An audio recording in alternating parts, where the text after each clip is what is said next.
Thank you for waiting and joining. Good morning, good afternoon, good evening, ladies and gentlemen. Welcome to the 13th AOGEO Symposium, Day 3. I am Toshi Kame of ResTech, MC of the symposium. It is the last day of the symposium. We will have two sessions today. 90 minutes for special session 3 about Pacific Island countries and territories, and another 90 minutes for summary session. Draft statement of the symposium is supposed to be on the website, but if it's not, it will be available very soon, so please check the website. As usual, I kindly ask all the participants to set your camera off and mute your microphone during this symposium. When you have any questions, comments, you can use Q&A function or raise your hand function of Zoom webinar system. We will respond to as many comments as possible. For speakers, kindly unmute the microphone and set your camera on by yourself when you speak. So let us move on to the first agenda of today's program, which is Pacific Island countries and territories. This session will be chaired by two co-chairs, Dr. Emma Luke from Geoscience Australia and Dr. Kentaro Ando, AOGEO Coordination Board co-chair, also from Jamstack. First, I think Emma will introduce background and purpose of this session. Emma, can you do that? Emma, the floor is yours. Hi. Well, as we say here in Australia, g'day everyone. It is so good to see you on day 3. I'm delighted to be here today together with Dr. Ken Ando, chairing AOGEO Special Session 3 on the Pacific Island countries and territories.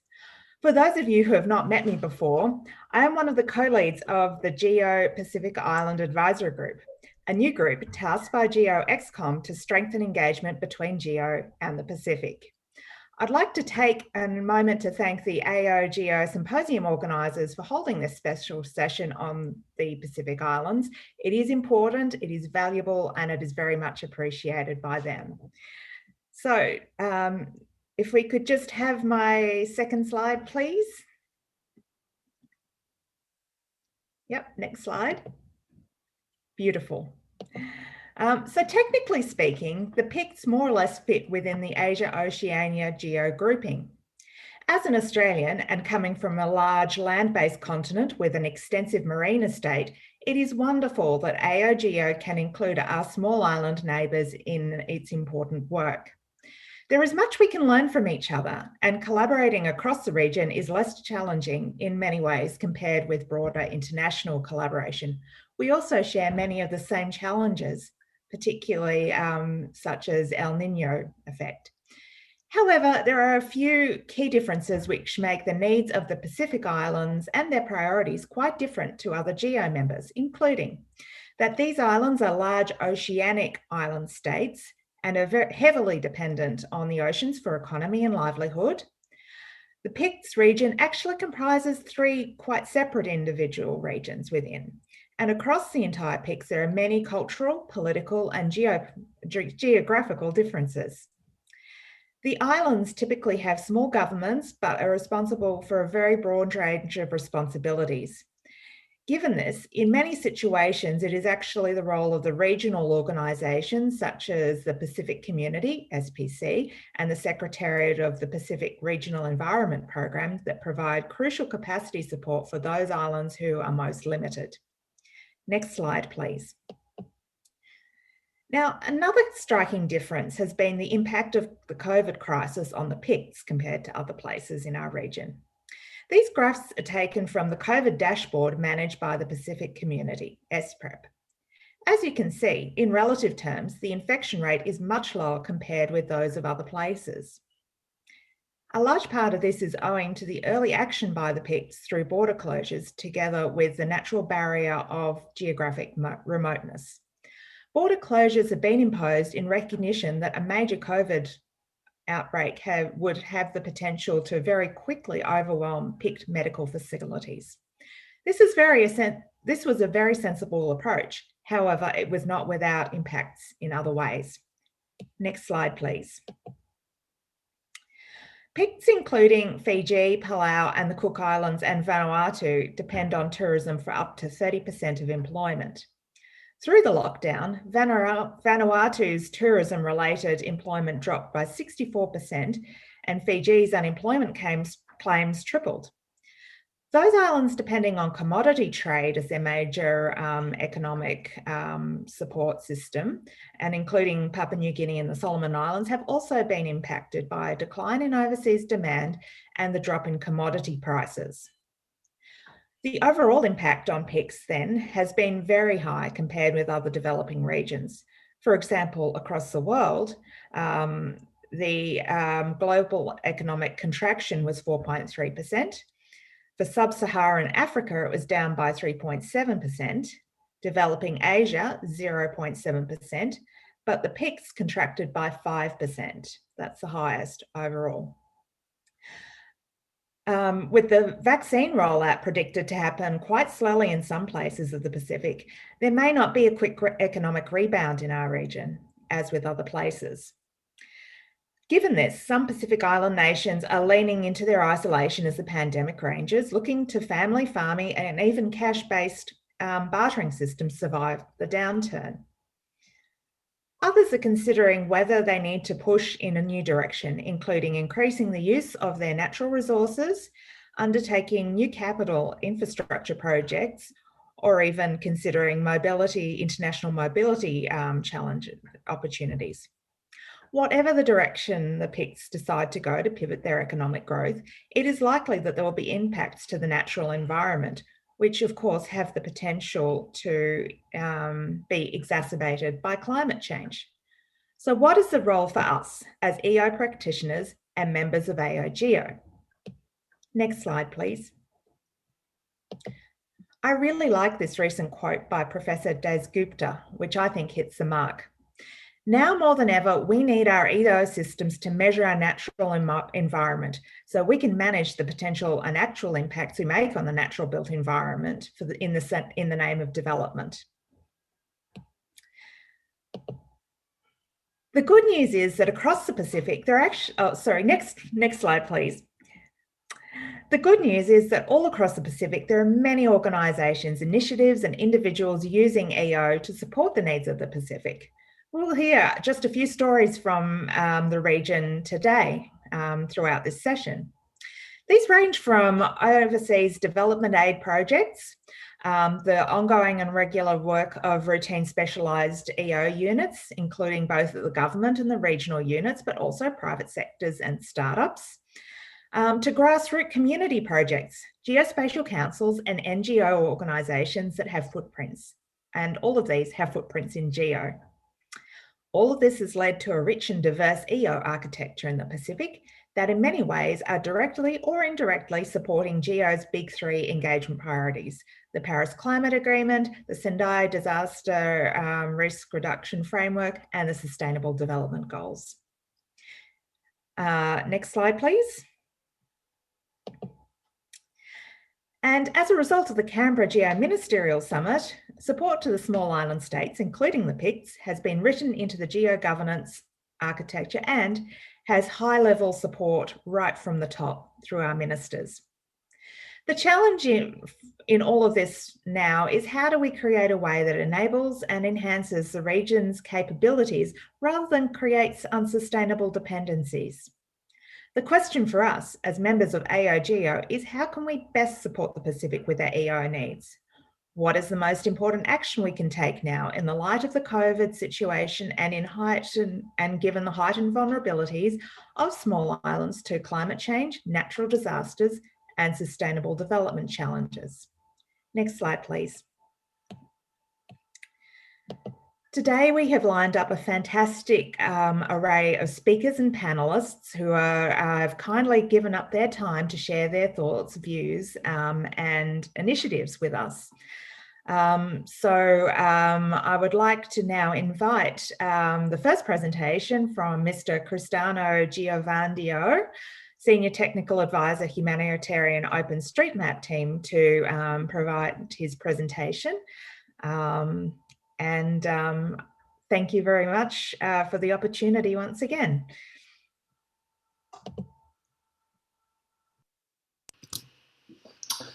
Hello everyone, my name is Cristiano Giovando. I'm with the Humanitarian OpenStreetMap team. I apologize for not being able to join the live session today, but I'm sending you this recording, and if you have any question, feel free to get in touch through the email listed here on the slide. Today I'm going to be talking about open mapping for disaster risk reduction and response. First, about HOT. It's an international organization dedicated to humanitarian action through open mapping. And we mostly work on disaster risk reduction and response projects, sustainable development initiatives, and the development of technology and open source software in support of the open mapping activities. It's in our name. We rely on OpenStreetMap for most of the work that we do. For those of you who might not know, OpenStreetMap is a project that was started in 2004 with the goal of creating an open and free map of the world. Since 2010, OpenStreetMap has also been used for disaster response and humanitarian applications. HOT has been using OpenStreetMap and leveraging the crowdsourcing approach to map online with online volunteers. Over the years, we engaged over 200,000 volunteers to create the open geospatial data. We also have trained validators that help us to check the quality and completeness of the data. The data that we create has been used and is used for improving coordination for disaster response by organizations like Doctors Without Borders, the Red Crosses, the World Bank, and other UN agencies. We mostly work through a tool called the Tasking Manager. It's an online application that allows to coordinate volunteer mappers. You can define an area, and then the area gets split into small tasks that each mapper can complete. The mapper will see the imagery and has mapping tools to trace roads, buildings, anything that can be seen from the aerial imagery. That data then gets augmented through the knowledge from the ground and the local communities of mappers that we work with. Information such as the street names, business names, that is all data that gets added with that local knowledge. Aerial and satellite imagery is crucial to most of the work that we do. With the drone technology becoming more and more available, we empower those local communities to collect imagery themselves, to extract that information and process the imagery and make it available online for mapping. Unfortunately, as many of you might know, imagery is heavy.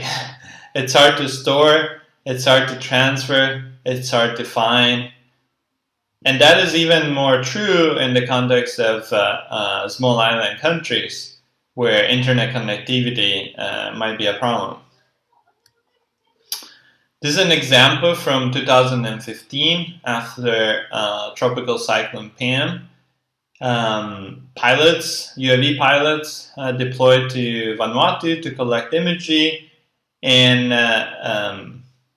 they were making it available to the online community for mapping, to other decision makers. And the emails and the Dropbox links that they were sending, they sometimes would not work just because there was not an organized way of sharing and making that imagery available. That situation and other situations that we've experienced over the years and challenges with imagery pushed us to submit our proposal for the Innovation Exchange Challenge organized by the Australian government to create a dashboard to organize all the imagery that was collected in disaster response and disaster preparedness projects, specifically for the Pacific. But we had been working on a project very similar, and so the funding from the Australian government helped us to augment and extend this project called OpenAirMap. OpenAirMap is a distributed commons for sharing open aerial imagery. If you go to openairmap.org, you'll find a browser where you can find, search, and filter available imagery. You can also download it through the API and upload it if you have imagery available to contribute. Why does open imagery matter? If it's open, it's easier to find and use. It enables collaboration and response, reducing duplication. It allows for open iterative data to be created. It promotes innovative uses beyond the original purpose for which the imagery was collected. And it's a transparent resource for science, machine learning, and AI applications. This is what OpenAirMap looks like. You go and you will find a grid with different shades of blue that indicates different amounts of imagery available for each of those places around the world. This is the type of imagery that you will find, like those released by Maxer through their Open Data program, in this case after Tropical Cyclone Gita in Tonga in 2018. The imagery gets uploaded through a form with basic simple metadata that allows for discovering, cataloging, and documenting of the data that the imagery that gets uploaded into OpenAirMap. Then you can inspect the imagery directly onto OpenAirMap, zooming into the resolution of the dataset, and then you can download it or directly stream it through web services into your JS. This is an example of that same image made available into the OSM in the OSM editor for tracing, and the same image also in QGIS through a tile map service. In 2017, the World Bank started a project called UAV for Resilience, with the goal of testing drones, UAVs, in the context of Pacific Island countries. And specifically, we started looking at different scenarios where drones could help with disaster risk management. And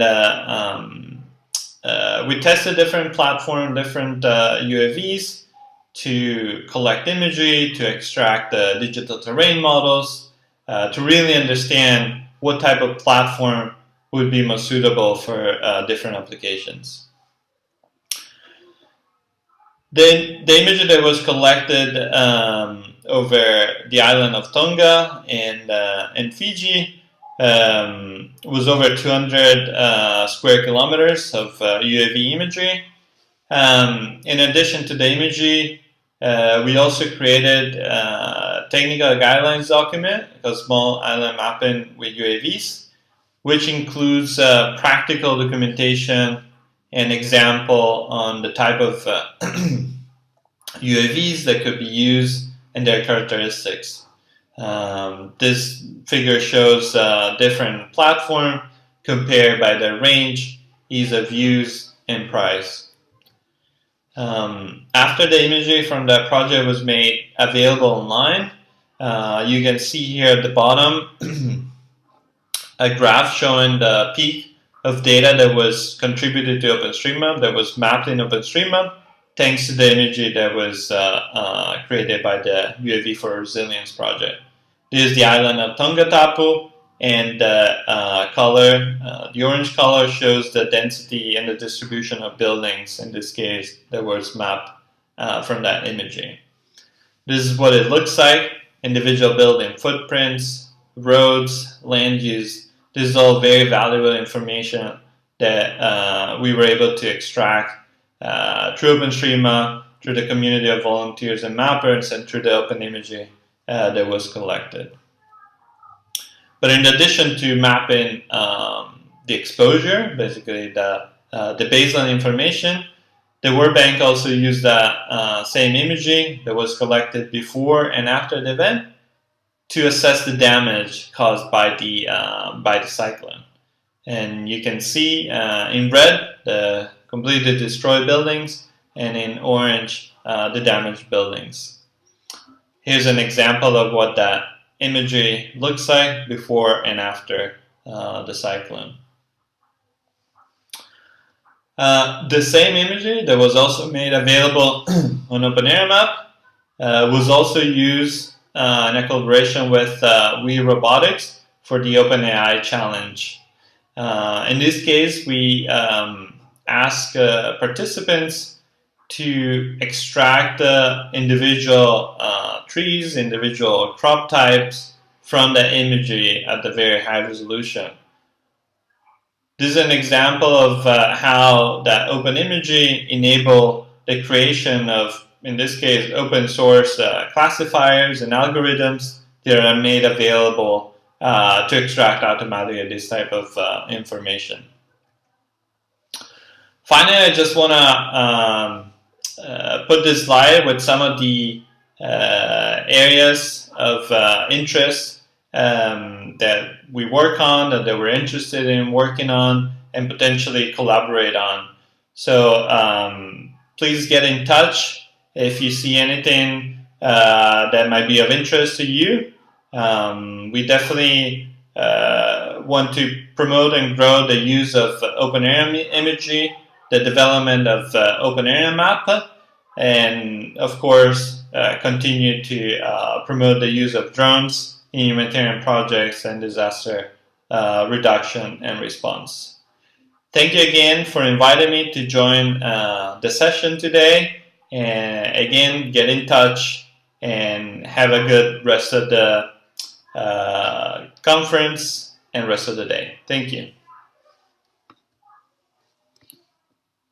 Well, that was a fantastic first presentation, and I have to say, although the intensity and frequency of disasters are occurring in our region, and small islands are especially vulnerable, it is really exciting to see how the cost of technology is decreasing and capability is increasing through things such as AI and machine-based learning, which enables very good things to be done very quickly, particularly in the case of disasters.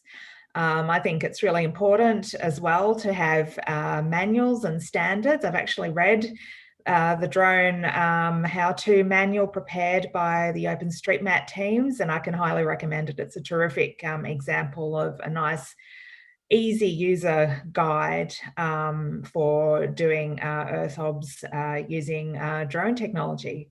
And I really like it because drones are a practical measure that the Pacific Islanders themselves can use and deploy and learn from and innovate, which I think is really important as well to keep in mind.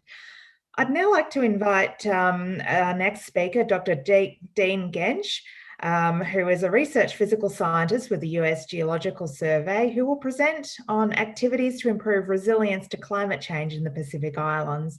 Thank you, Dean. The floor is yours. Thank you very much for the introduction, Dr. Luke, and also the invitation to speak. I'm honored to be here today speaking on this topic. Next slide, please. In terms of climate resilience, we're going to use an example today of work that we have done with local stakeholders in Republic of the Marshall Islands, specifically the Mangrove Atoll.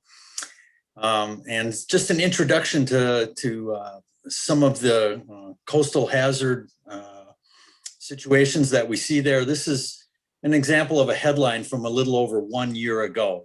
So it's an example of the impacts of coastal inundation in the Pacific Islands, in this case, the Republic of the Marshall Islands, or RMI. So high wave event, headlines from there, and then some statistics about that. So an example of the type of coastal hazards that we're talking about and building resilience for.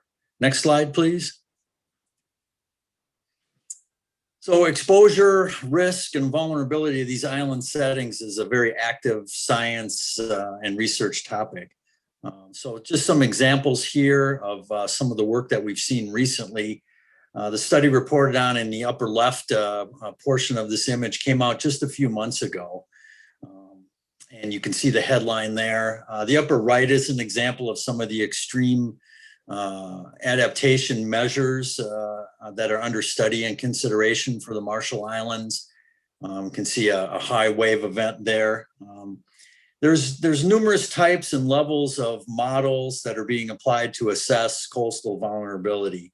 And we'll talk about those more in a little bit. Some of the other research there shown on the lower left, but there's not complete agreement in the coastal science community on atoll and island futures, and some of the examples we see there in the lower right. So it's an active area of research and one that is necessary and very relevant for the hazards we see in these islands. Next slide, please. So this is the area we're going to focus on as an example. For those of you that aren't real familiar with this, the RMI is located in the Central Pacific, southwest of Hawaii, about halfway between Hawaii and Australia. And this is Majuro Atoll, the capital of the Marshall Islands. Majuro is on this atoll. Next slide, please. So just to familiarize you a bit, if you're not already familiar with these island settings, in this case, Majuro Atoll, note the low relief. So these, a number of these pictures are from drones. The aerial views, the oblique views are from drones. The average elevation of the islands in Marshall Island, in RMI and the Marshall Islands, is about 2 meters above sea level. So obviously very, very close. So that controls a lot of the coastal vulnerability. And then a couple of ground level shots there that, again, just show the low relief nature of the islands and the development and buildings and houses that are very close to the shoreline. Next slide, please. This is from about 1.5 years ago. It's a declaration of national climate crisis in RMI. So this is recognition by the national government in the Marshall Islands of the severity of climate change issues and the impacts for the country. So this is putting a high priority of the government's work on addressing the climate crisis and the climate change impacts to their country. So I just wanted to show that as an example of the attention that is getting within the country, and rightly so. Next slide, please. So there's concrete efforts that the RMI government is taking to address these climate change challenges. These are some of the documents that describe that in detail. On the left side is the overall national climate strategy that's been developed, looking at what needs to be done, the actions that need to be taken before 2050, or on the way to 2050. And then on the right is the developing national adaptation plan. So this was a very recent report that was issued to the UN framework on climate change. And that details a lot of the progress that's been done towards developing this national adaptation plan. It's getting quite a bit of attention in the Marshall Islands. Next slide, please. So the physical setting of where the Marshall Islands occur in the Central Pacific it contributes to the overall coastal vulnerability. This is from the most recent IPCC assessment report, and it shows how in the Central Pacific, the projections are for increased sea level that is greater than the global average. And you can see that on the color scheme there. So that adds to or emphasizes the coastal vulnerability of these island states in the Central Pacific. And that's documented in the IPCC reports. Next slide, please.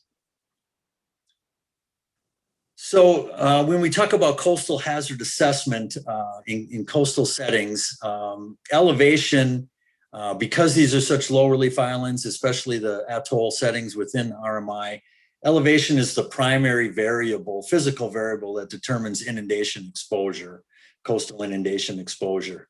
So regardless of the specific nature or type of inundation exposure assessment, there's different ways this can be done, from more simplistic approaches to very sophisticated physical process modeling. A need that crosses all of those is the need for high accuracy geospatial data, specifically elevation data. That's a very critical requirement. There's been some general assessments that have been done for these areas, but they really lack the spatially explicit detail that's needed to help inform this local adaptation planning. And a lot of that is because of the coarse nature, the low resolution nature of the topographic information that's used. So we see a real need for high resolution, high accuracy elevation data, mostly derived from remote sensing in the form of digital elevation models, what we call DEM. And that helps to do this quantitative hazard assessment that needs to be done. And then another big part of that is the way that analysis is done is to account for the data uncertainty, and that leads to more useful products. And we'll have an example of that in just a second. Okay, next slide, please. So why does elevation accuracy matter? Any DEM or digital elevation model has vertical uncertainty. It's just inherent in geospatial data. Now we try to reduce that vertical uncertainty or that vertical error as much as possible. But when these elevation models are used for inundation modeling, that uncertainty affects the quality of the mapping. And that's what this diagram shows here. So in this case, the dark blue is 1 meter of elevation. So if you had a water level change or a water level increase, whether that's due to sea level rise or storm surge, but a coastal water level increase of 1 meter, that's the dark blue. And then the light blue is the spatial representation or spatial projection of the uncertainty associated with that 1 meter of elevation. And that comes directly from the underlying geospatial data, in this case, the elevation model, the digital elevation model. So that's a zone of uncertainty around that 1 meter of elevation. And that's what the diagram is showing there. Next slide, please. So when we use DEMs that have different vertical accuracies, a worse vertical accuracy, in this case, that error bar on the right. So we have a DEM that has an accuracy, in this case, of plus or minus 60 centimeters. That's compared to a better DEM that has a smaller error bar, the one on the inside, the plus or minus 30 centimeter accuracy.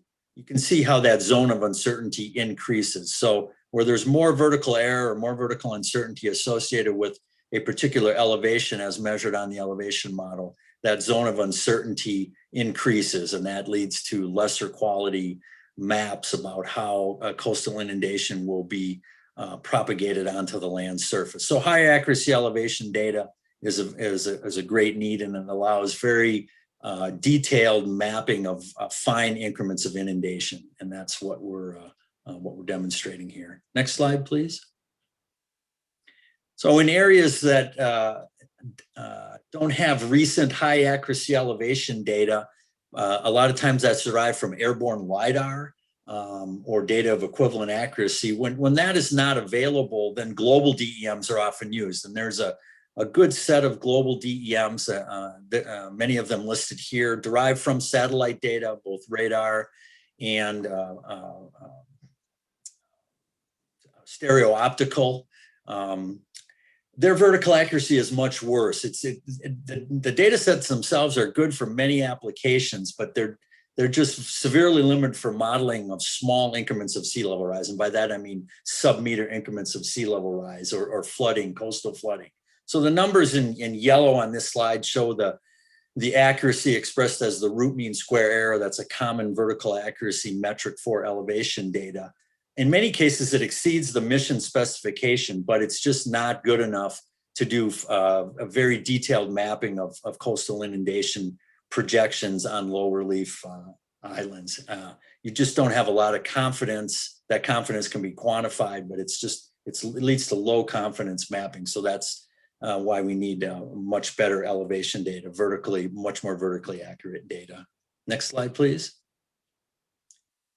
So now some details about the project that we conducted on Mangrove Atoll in the Marshall Islands. It was based on drone. So I know there's already in this session today, there's been several mentions of drone technology. It's a great technology, or what we call UAS, unmanned aerial systems or unmanned aerial vehicles.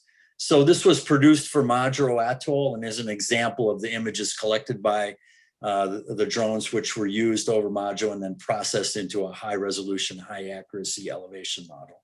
Next slide, please.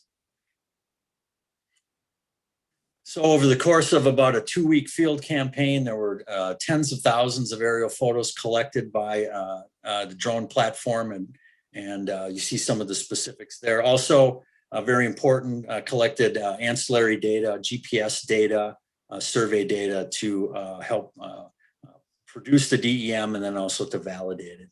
Next slide, please. The technique that's used is a common technique known as structure from motion, a photogrammetric technique, which uses these aerial photos from the drone, many different perspectives, and produces a point cloud similar in nature to a LiDAR point cloud, and then that's processed into a DEM, a very high quality DEM of the land surface. Next slide, please. So comparing the elevation data sets for the Mangrove Atoll on the upper left and what's circled there, there's ways to calculate what that increment of sea level rise is that can be modeled at high confidence, and that's been done here. And then we've compared that to some other DEMs that are available. And really what it comes down to is to model these sub-meter increments of sea level rise, which are very significant in the low relief area like Mangrove, need a very high accuracy DEM, and that's what we've gotten from the drone. We would not be able to do that with the satellite-based global DEMs that are available. Next slide, please. Also, part of this was using some satellite data for another purpose, for what we call satellite-derived bathymetry. And we used Landsat and worldview data, very helpful to derive nearshore bathymetry. So the elevation model is actually what we call a topographic bathymetric DEM. It's got nearshore bathymetry as well as the onshore or the land elevation data. So the satellite data was useful for that. Next slide, please. There's the end product, a very high resolution, 1 meter spatial resolution elevation model. And this is what then was used to do the coastal hazard assessment and exposure analysis. Next slide, please.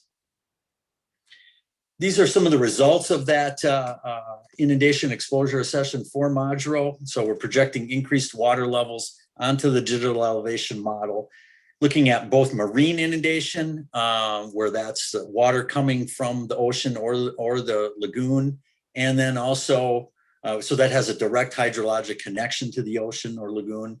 And then also low-lying areas. So those are disconnected, but they're areas where water will collect.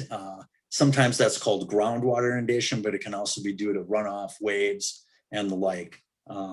So this is a probabilistic approach. I'm not going to go into the details there, but for a specific level, using a probabilistic approach and incorporating what we know about the error of the elevation data, we can put a probability on that for a specific inundation level, and that's what's shown on the map here. And that's very important to do. Next slide, please.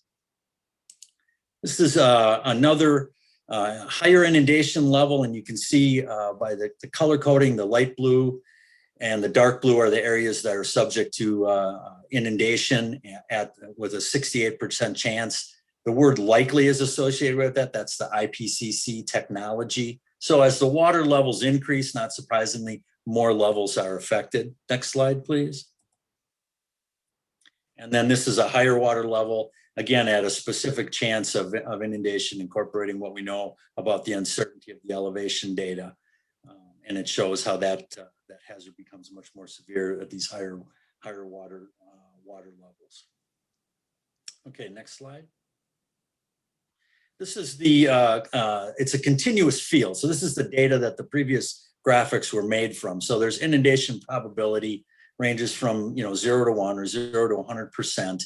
And then the advantage here is it allows the risk products to be tailored to a certain acceptable risk level, whether that's a 68% chance, as I was showing before. It can also be quantified as a 95% chance of inundation at certain water levels and that side of things. So this gives flexibility to the use of these for adaptation planning.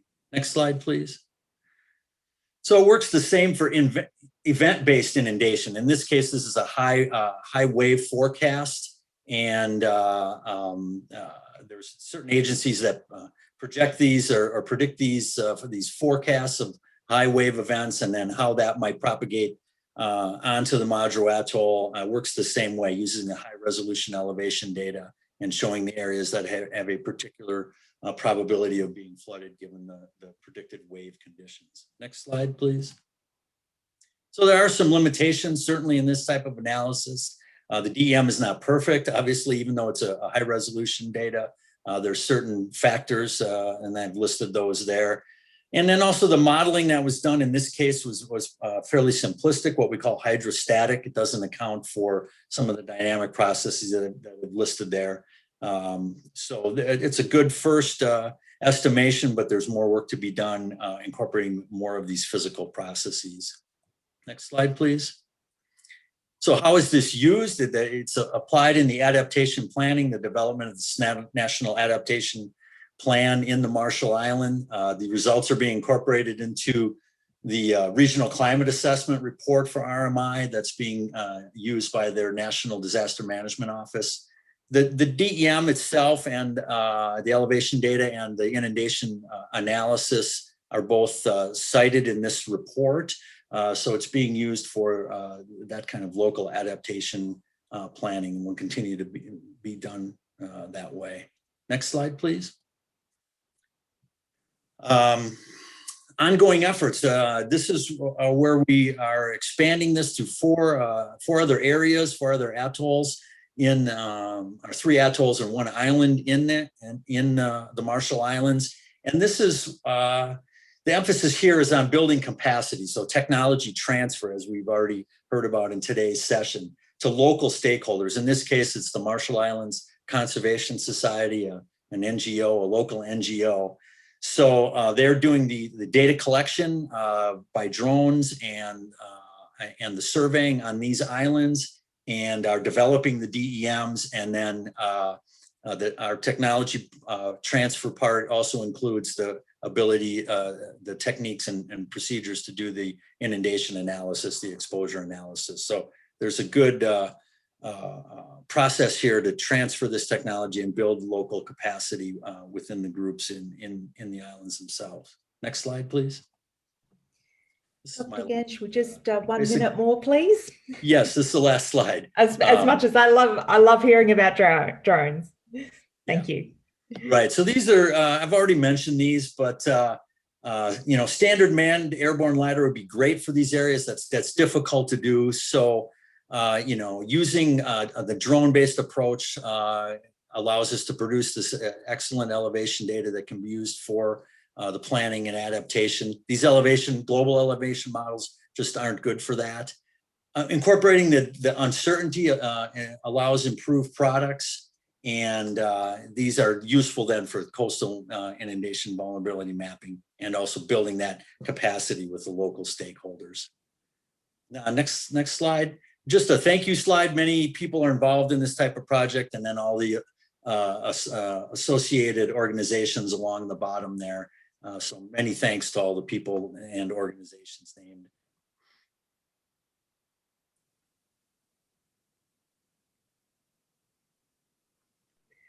Sorry, can you hear me? Yes, now we can. Okay, yes. Just a little issue with the mute button. Thank you so much for your presentation. That was absolutely illuminating.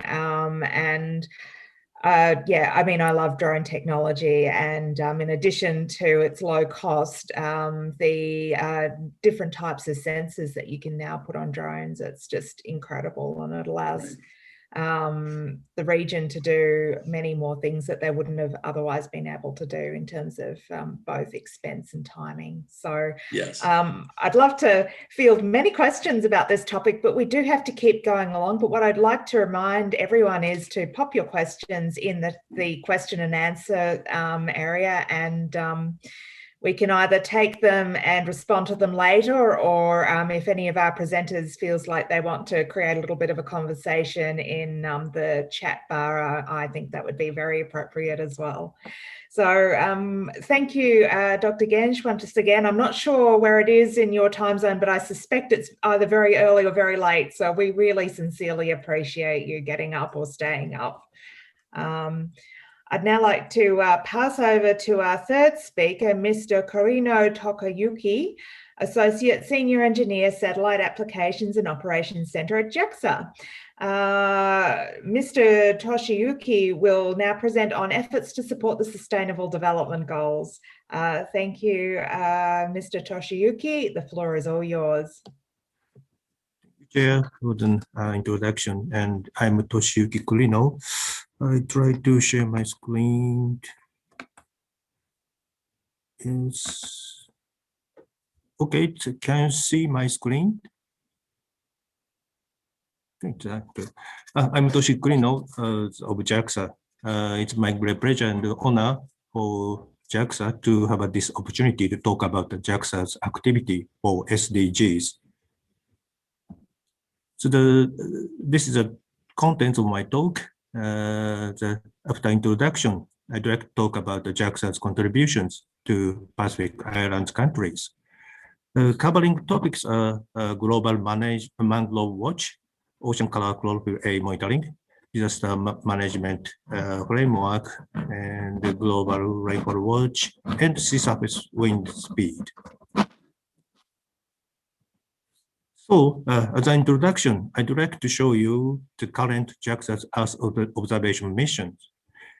JAXA is operating 6 global environment monitoring satellites and sensors: GCOM-C, GCOM-W, GOSAT, GOSAT-2, DPR onboard GPM for climate change monitoring, and ELS-2 for disaster risk management. Through these Earth observation systems, JAXA is addressing global environment-related issues, and JAXA is making efforts to deliver benefits from space technology to the society. Well known that the SDGs are the common issues for the whole world.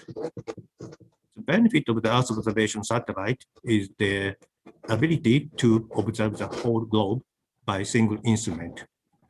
Leveraging this capability, JAXA is addressing to support the SDGs by providing the satellite data as a scientific evidence to the decision makers. Currently, JAXA offers a number of products derived from Earth observation satellites in contributing to 9 goals, including for compiling SDG indicators. So, okay, let me explain those 5 topics in details. They are all particularly relevant to the Pacific Islands countries. The first one, Mangrove, Global Mangrove Watch, was set up to provide fine resolution of 25-meter geospatial information derived from ELS-2 L-band SAR, synthetic aperture radar, for monitoring mangrove extent and changes.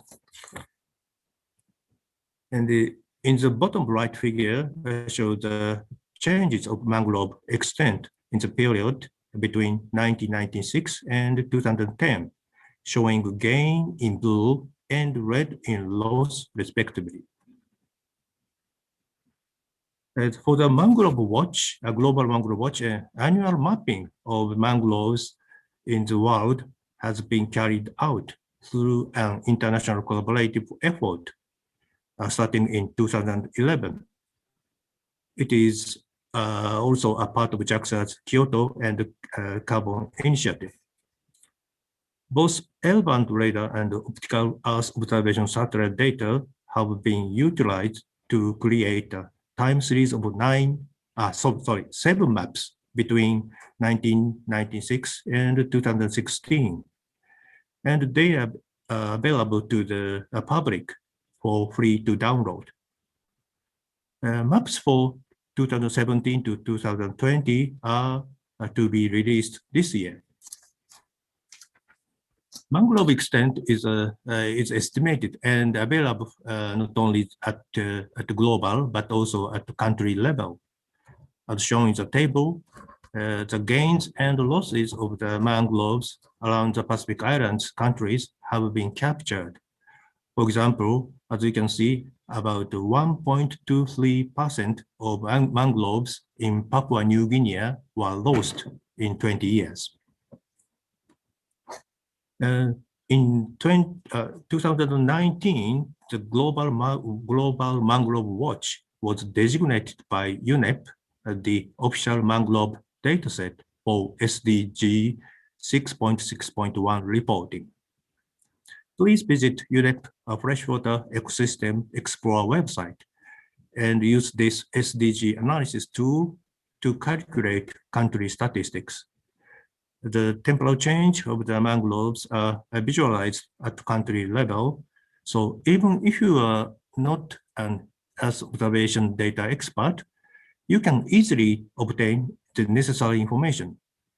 JAXA expects that these data can be used to support the decision-making for sustainable conservation of mangroves.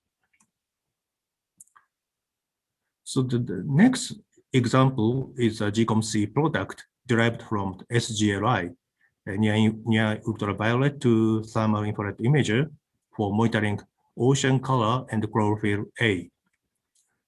Ocean color is a useful indicator of a condition of the ocean surface. The color of the sea varies by the type and the quantity of chlorophyll A, a component of marine phytoplankton. Along the coast, it is in your right figure, sea color varies according to the quantity of suspended solids supplied from the land, such as soil. By observing the ocean color from satellite, we can identify the distribution of the phytoplankton worldwide. Phytoplankton plays, as you know, an important role in carbon fixing through photosynthesis and supports the food chain of the ocean ecosystem. The next example is for supporting the disaster management through a framework called Sentinel-Asia. Asia-Pacific Regional Space Agency Forum, APR-SUF, in 2005 proposed Sentinel-Asia to showcase the value and impact of Earth observation technologies. Combined with a near real-time internet dissemination method and WebGIS mapping tools for disaster management support in the Asia-Pacific region. The next two slides show examples of the emergency observation conducted by Sentinel-Asia for the Pacific Island countries. The first one is a surface water covered area map of Western Fiji affected by heavy rains associated with cyclones in 2016, observed by the Theos satellite, which is an Earth observation mission of Thailand. The second one shows the estimated damaged area in the Vanuatu due to Cyclone Harold in 2020. The map was derived from the SAR onboard Copernicus Sentinel-1. It's a EU Earth observation program. The damaged area are shown by colored pixel of 30 meter in size, and yellow to red indicate the increasingly significant ground surface change before and after event. Sentinel-Asia aim at not only emergency observation, but activities covering entire disaster management cycle, including mitigation, preparedness, and recovery phase after the disaster, so that space-based technology would contribute to more activities for mitigation as well as prevention of natural disaster in Asia and Pacific. So let's talk about the GS map. The Pacific Islands countries have been suffering from a lot of natural disasters, such as heavy rains and strong winds caused by tropical cyclones. A major challenge of meteorological agencies in the region is to grasp the precipitation distribution over the ocean before landing, passing of tropical cyclones. But it is difficult to observe with ground-based radar and rain gauges. To address this issue, JAXA's global rainfall map, named the GS map, is supporting these meteorological agencies and disaster management organizations. There are two ways to use GS map. One is GS map nowcasting, providing information about the area where it's raining on real-time basis. And another one is a GS map climatology, providing information on climate extremes. This is a GS map website for nowcasting. You can get rainfall information to select date and time at first, and then select area by zooming in where you want to see. So providing these services, GS map has been used for rainfall monitoring by meteorological agencies in these Pacific Island countries. And some of the meteorological agencies in Pacific Island countries put the link to the GS map website onto their official website. And moving on to the second feature, GS map for climate extreme monitoring looks like. JAXA Climate Rainfall Watch provides information about climate extremes, such as persistent heavy rainfall, like the figure shown on the right, and drought, like the figure on the left. Such information can be made available based on the GS map statistics, which are produced from the accumulated GS map rainfall, rainfall. Oops, okay.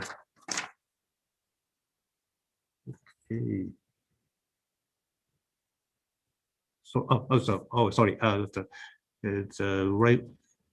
Yeah, GS map statistics, which is produced from the accumulated GS rainfall data over 20 years. Sorry. In some temporal scale, daily, pentad, weekly, 10 days, and monthly, with 20-year climate normal for anomaly analysis. The figure on the right comes from the IPCC report on managing the risk of extreme events and disasters to advance climate change and adaptation, published in 2012. The report says that some type of extreme weather and climate events, such as a heat wave, have increased in frequency or magnitude.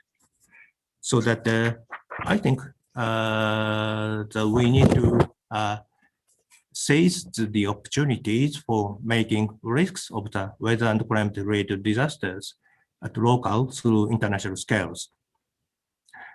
The figure in your left shows a comparison of the monthly mean precipitation ratio derived from WMO Climate ground-based rain gauge stations, top figure, and GS map rainfall estimation, bottom figure. Satellite-based rainfall estimates are immensely useful to improve our understanding of the spatial temporal validation or variation of rainfall, particularly for data sparse area, as you can see. This is the last example of the JAXA's contribution to Pacific Island countries. From JAXA website, you can obtain the sea surface wind speed of all weather even in the center area of tropical cyclone. This product is derived from the low frequency channels of the AMSA-2 microwave imager on board GCOM double. The satellite simulation matches with the in situ observation by the NOAA GPS drop zone on your right figure. So finally, I'd like to introduce future JAXA's Earth observation missions. Beyond 2021, there are 4 missions which are officially on the list of the Japanese government space development plan. ALS-3, ALS-4, ASCARE, and GOSAT-GW will be planned to be launched in 2022 to 2024 timeframe, respectively, as you see. Earth observation from space are becoming more and more important too, as they can observe the state of Earth regularly and globally with consistency. I believe that Earth observation activities conducted by space agencies such as JAXA are necessary to support a society for the future of the Earth. Thank you for your attention. Those links are for your information. Thank you. Thank you so much, Mr. Toshiyuki. My mind has been blown with all the wonderful ways that JAXA has helped supporting the implementation of the Sustainable Development Goals.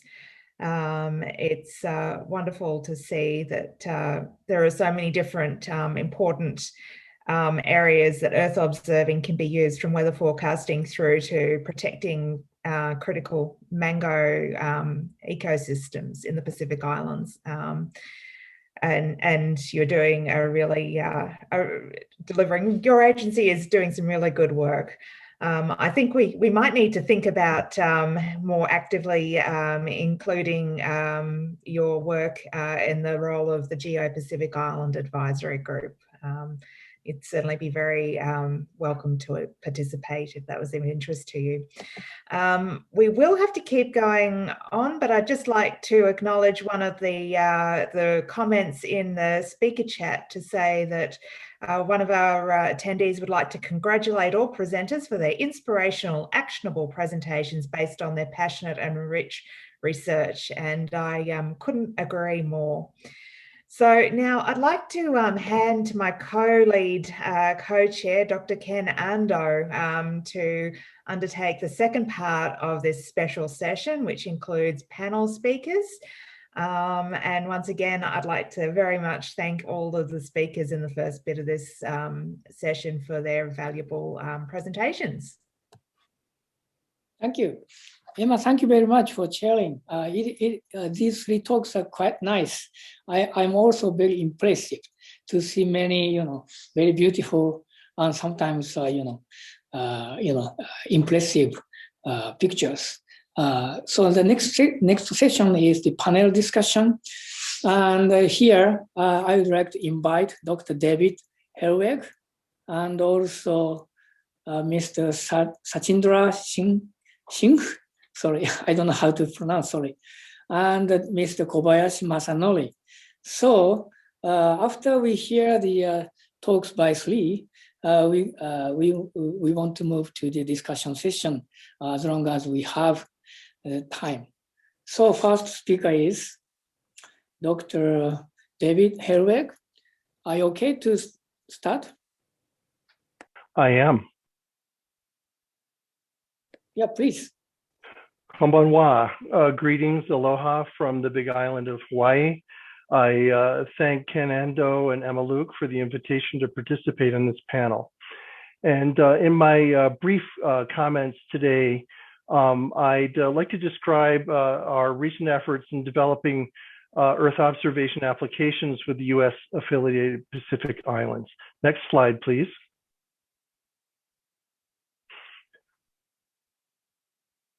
In the broadest perspective, we're interested in supporting Pacific Island engagement with the group on Earth observation. So that's the basic assumption or the framework within which my talk is set. And you can think of two types of activities, primarily strategic types of activities, such as the GEO-XCOM Pacific Islands Advisory Group. And we can also foster engagement between the Pacific Islands and the GEO community with demonstration projects, working with the Pacific community to develop applications that use Earth observations. And the rest of my comments will address this demonstration project line of work. We have, since the Canberra meeting, we've been endeavoring to work with all of the 6 US affiliated Pacific Island jurisdictions to develop applications using relevant and accessible sources and working in a framework in which the products are co-developed with the end users. And so the most important things to our team have been, first, of course, identifying the need within each jurisdiction and to establish buy-in. We developed local partners for system development. So this is not discovery science with a hopeful applications, but instead starting with the need and with the users on the development team. And of course, we need the Pacific Islands don't have complete coverage from many sensors. So we, of course, had to tailor our applications to the locations where EO data are available. And I'm going to provide 2 quick examples. One is in the Marshall Islands, monitoring vegetation health. And the second is in the Federated States of Micronesia, working on landslide detection. Next slide, please.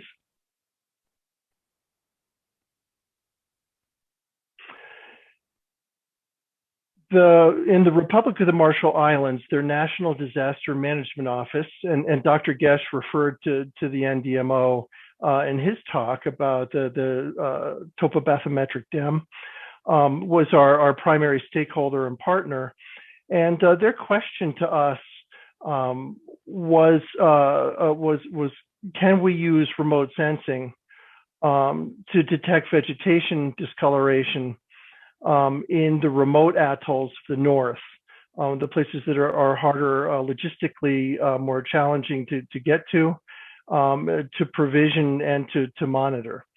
And vegetation discoloration is a proxy. It's an indicator of damaging environmental events such as drought or wave overwash or crop failure, perhaps caused by invasive species, coconut rhinoceros beetle, for example.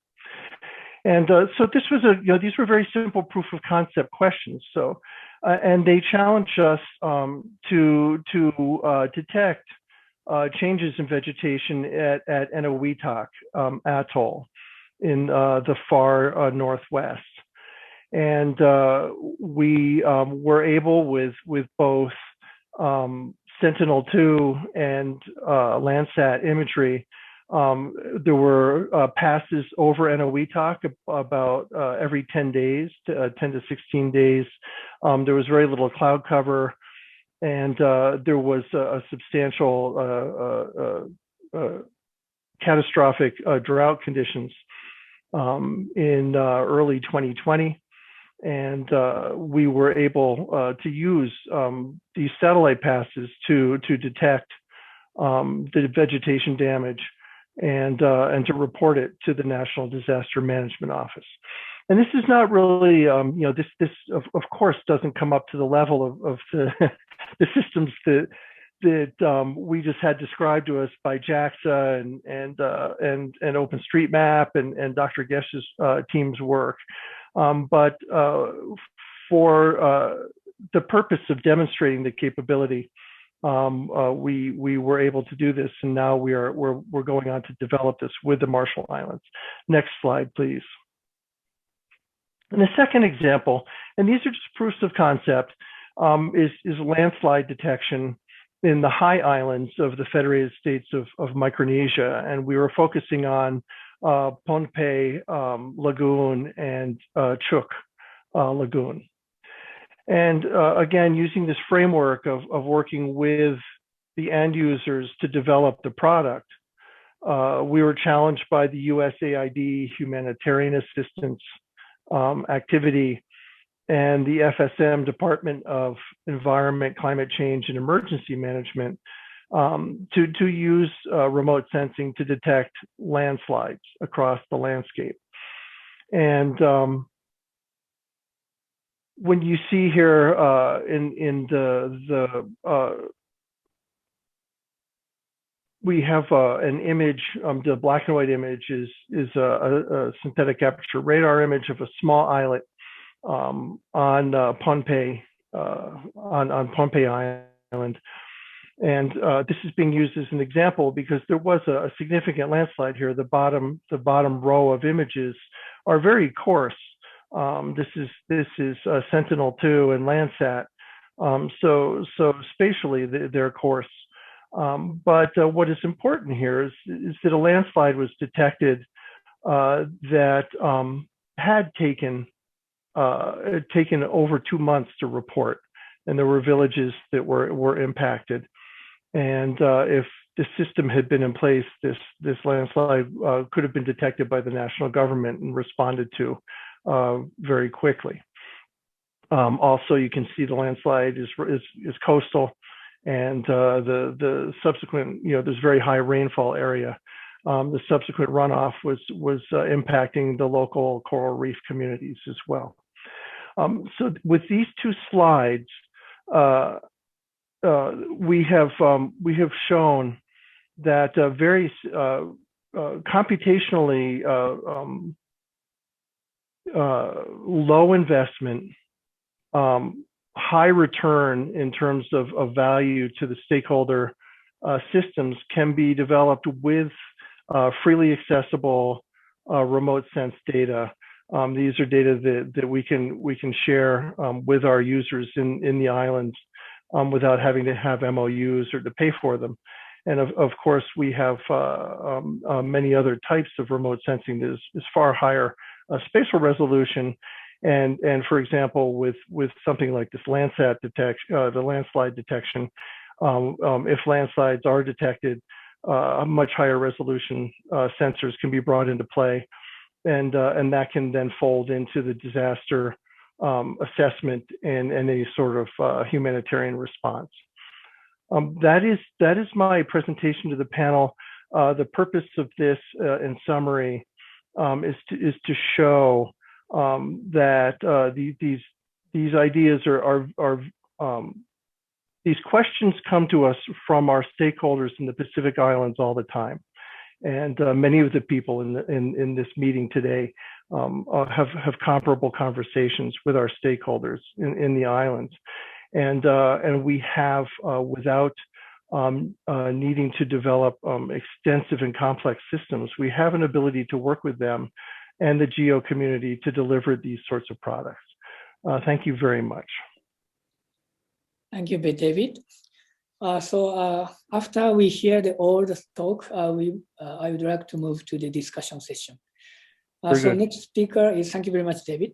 Next speaker is Sachindra. Are you ready? Sachindra, okay, yeah, I can hear you. Thank you very much. Yeah, please start. Thank you, Dr. Ando.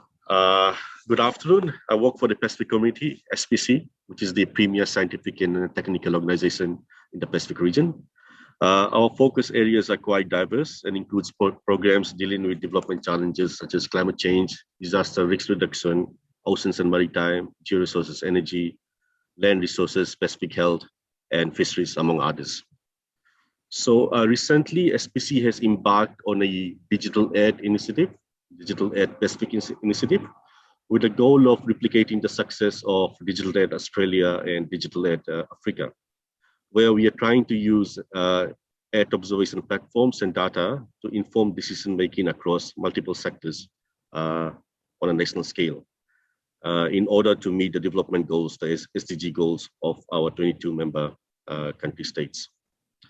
So this is a very new initiative, and we have just started piloting data cubes within Vanuatu and Fiji, and I'll talk about some of the challenges and some of the success that we have. So for us, Earth observation is about gathering of information about change in natural and man-made environment. This is quite important in the Pacific because we suffer from things like climate change, sea level rise, exploitation of minerals, constant disasters such as floods and tropical cyclones. So traditionally, the way we were doing EO work were using on-the-field instruments such as deploying tide gauges, deploying drones, ocean buoys, and whatnot. However, during COVID and also over the last few years, it's a bit more cost-effective and less time-intensive for us to use Earth observation platforms.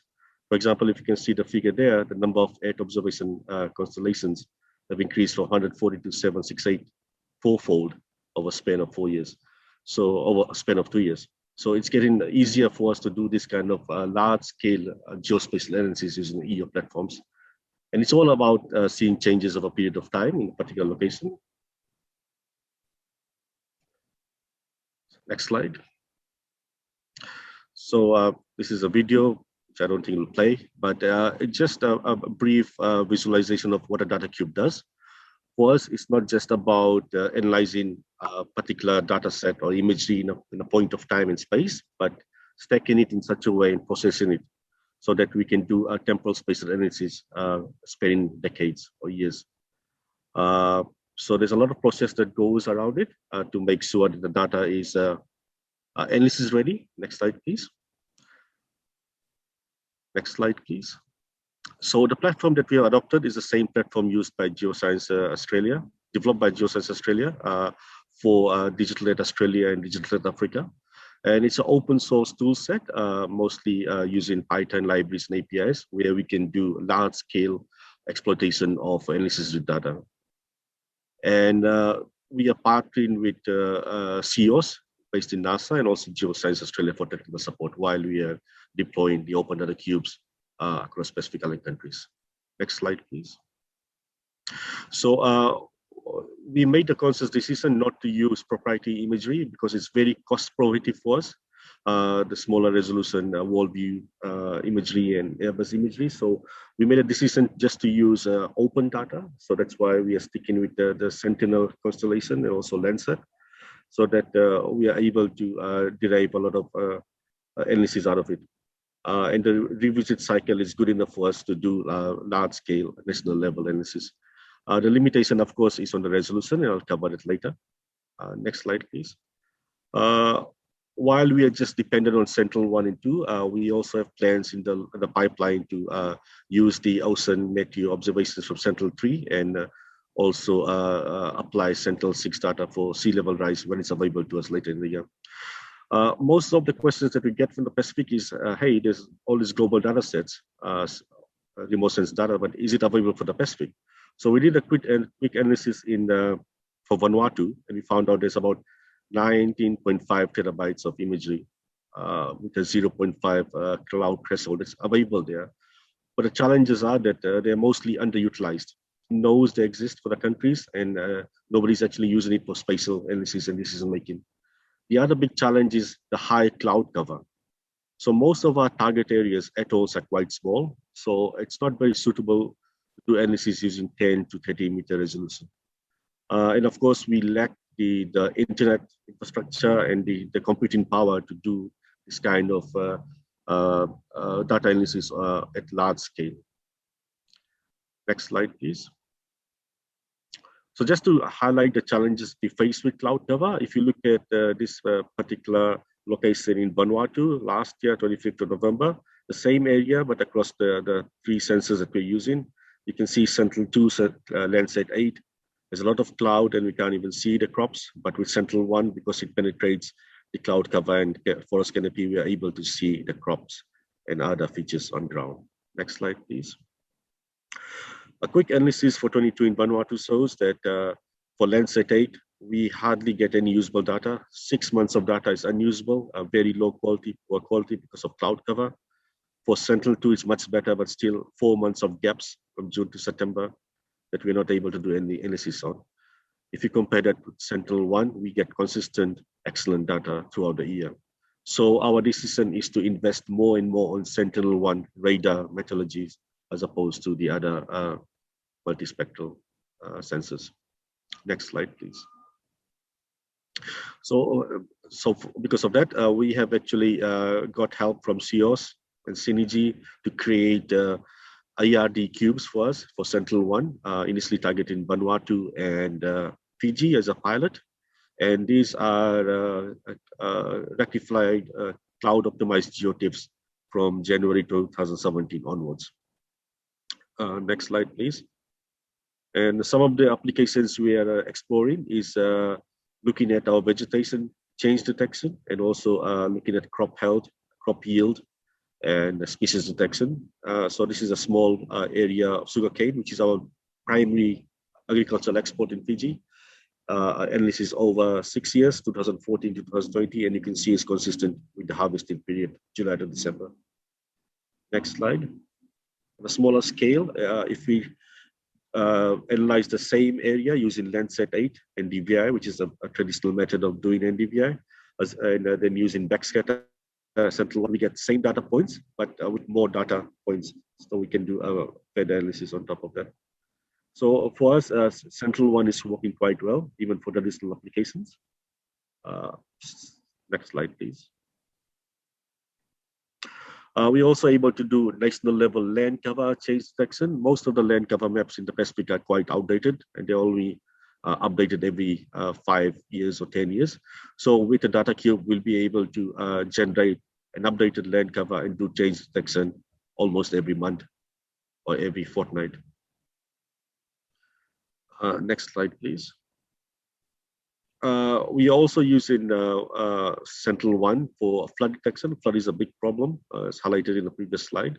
So we're able to use Central One data to see impacts the vulnerable buildings. So you can see there's a flood map in Nandi showing buildings the most affected by floods in red, and green are the ones that are safe.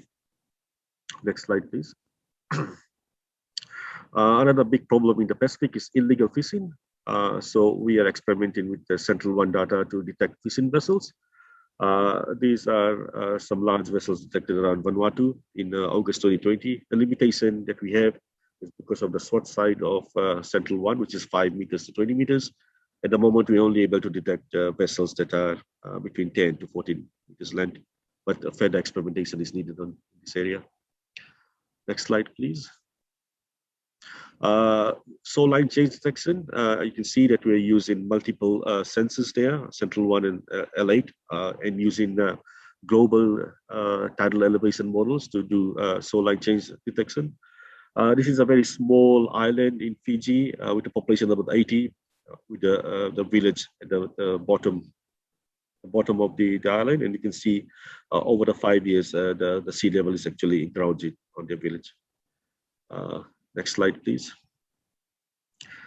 Another application that we have, which was mentioned by the previous speaker, is detection of water quality, water color, ocean color, and also doing some investigation into detection of microplastics in the ocean in the near future. Next slide, please. Another big challenge for us is the illegal river gravel extraction. So we are actually embarking on a project with our Mineral Resources Division here in Fiji to have some kind of ongoing monitoring strategy around the riverbanks where we know it's prone to river gravel extraction. So we can have some kind of monitoring going on there to inform the government of overexploitation of minerals. Next slide, please. So where are we at the moment? We have deployed the cube for Vanuatu.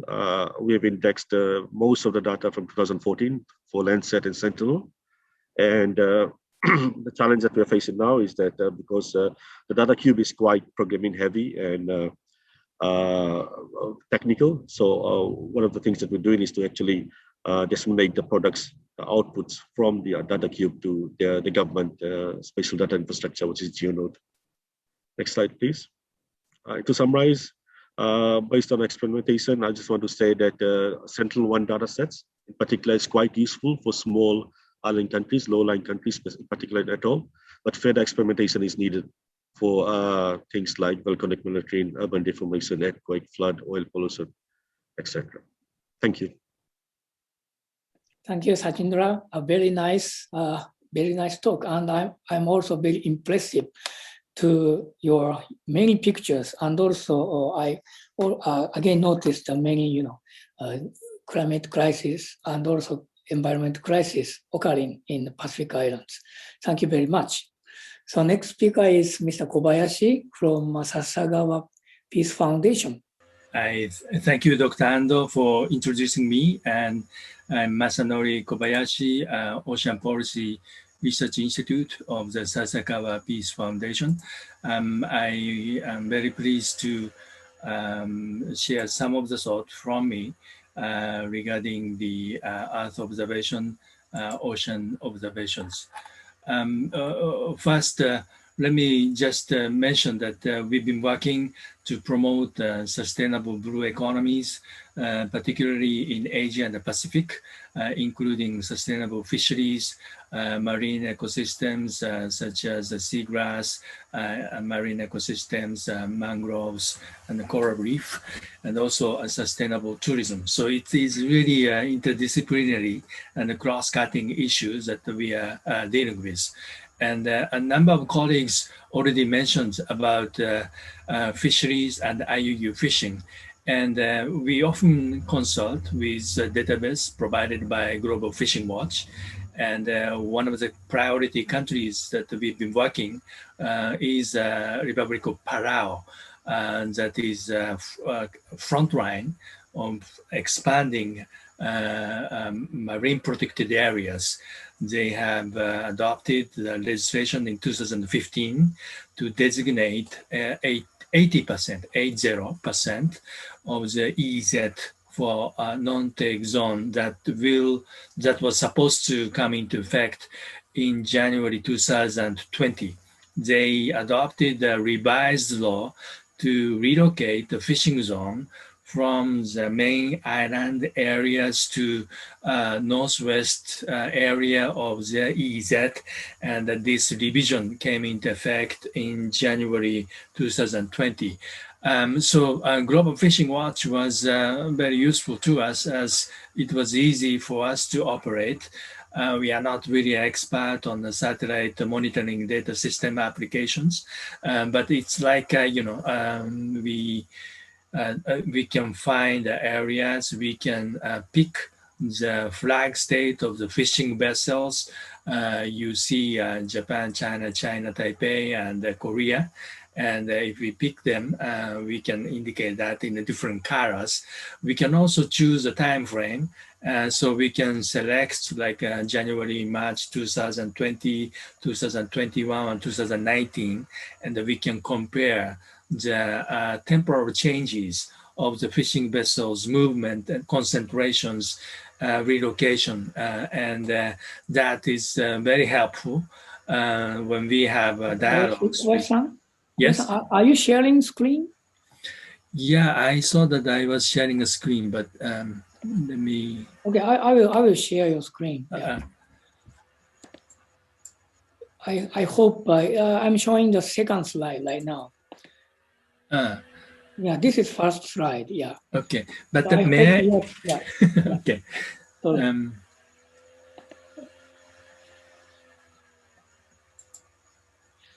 Okay, then so this is a slide that I just wanted to share, and maybe I was just trying to tell that even for the people like us who are not really involved in the monitoring database development, we can still tailor the page that can meet the requirement and the purpose of our database use. So this is very useful. So next slide, please. And we also consult with Balkan database that shows like a hotspot and kind of bleaching risk of coral reef. And this is not necessarily covering all the Pacific regions, but again, this is very useful for us to have a kind of dialogues with the local stakeholders about what areas we have been observing, or the database has been showing the bleaching, coral reef bleaching risks. And based on that information, we can apply the preventives or the conservation measures for the selected areas. The difference between Global Fishing Watch and this Island Coral Atlas is that we are not necessarily, it's not really possible to, choose a time frame, and maybe it's not, we cannot make it as a kind of movies to show the temporal changes visually. So for the Global Fishing Watch, we can show the movement of the fishing vessels, but for the Coral Reef Atlas, of course, it may be technically very difficult, but over the certain period of time, it would be useful if we could know the changes in the coverage of the bleaching risk areas. And for that, it's more like a static photograph and the data that we have to rely on. So next slide, please. And another topic we've been working is about seagrass. And for the seagrass, I think a number of techniques has been now being applied.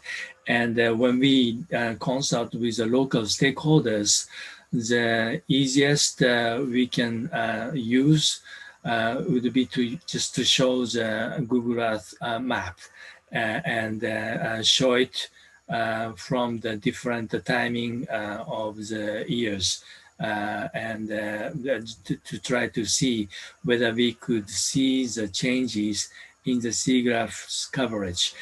For the seagrass in the Pacific, I haven't really heard so much about the disappearing of the seagrass, but in the case of Japan, it's been very serious problem even in my neighborhood.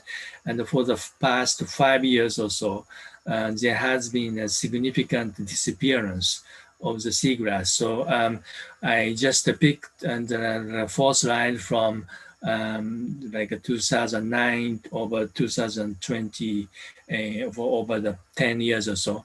It's not really easy to tell the difference in terms of the seagrass coverage, even for this kind of small areas, although like divers and the fishermen, they could easily tell that the areas that used to be a seagrass like 5 years ago, we could see no seagrass anymore due to multiple suspected reasons. But the main reason is the increase in the seawater temperature. It's not necessarily the seawater temperature increase in the summertime, but it's more like a seawater temperature level in the wintertime. It doesn't really go lower than it used to go. So it will not go below 10 degrees anymore in the wintertime. And that may be one of the reasons people are suspecting for the seagrass disappearing. Some others, for instance, sea urchins, some other fish that are biting the seagrass leaves, and also like silt coming from the coastal areas, maybe other reasons, increased velocity of the typhoons that are moving the seabed or sand in the beaches were also said to be one of the factors. So when we do this seagrass restoration activities, this satellite data would be very useful. Next slide, please. Excuse me. So what I am trying to mention is that there are some other incumbent, the compelling demands of the Pacific Island countries, such as marine plastic pollutions, and also the marine protected areas, the Convention on Biological Diversity, provide ecological or biologically significant sea areas, and that extends from, for instance, Japan to Palau or the Pacific region as well. And in order to promote collective actions of conserving biologically or ecologically significant sea areas, and also the vulnerable marine ecosystems under the FAO. For these areas, conservation and management measures, we need regional and international cooperations. And for that purpose, we've been promoting and proposing the merit of promoting a collaboration on the Earth observation system applications for terrestrial and ocean areas at the forthcoming Pacific Island Leaders Summit that will be held in Japan this year. And for this, we call it the PALM 9, Pacific Island Leaders Meeting.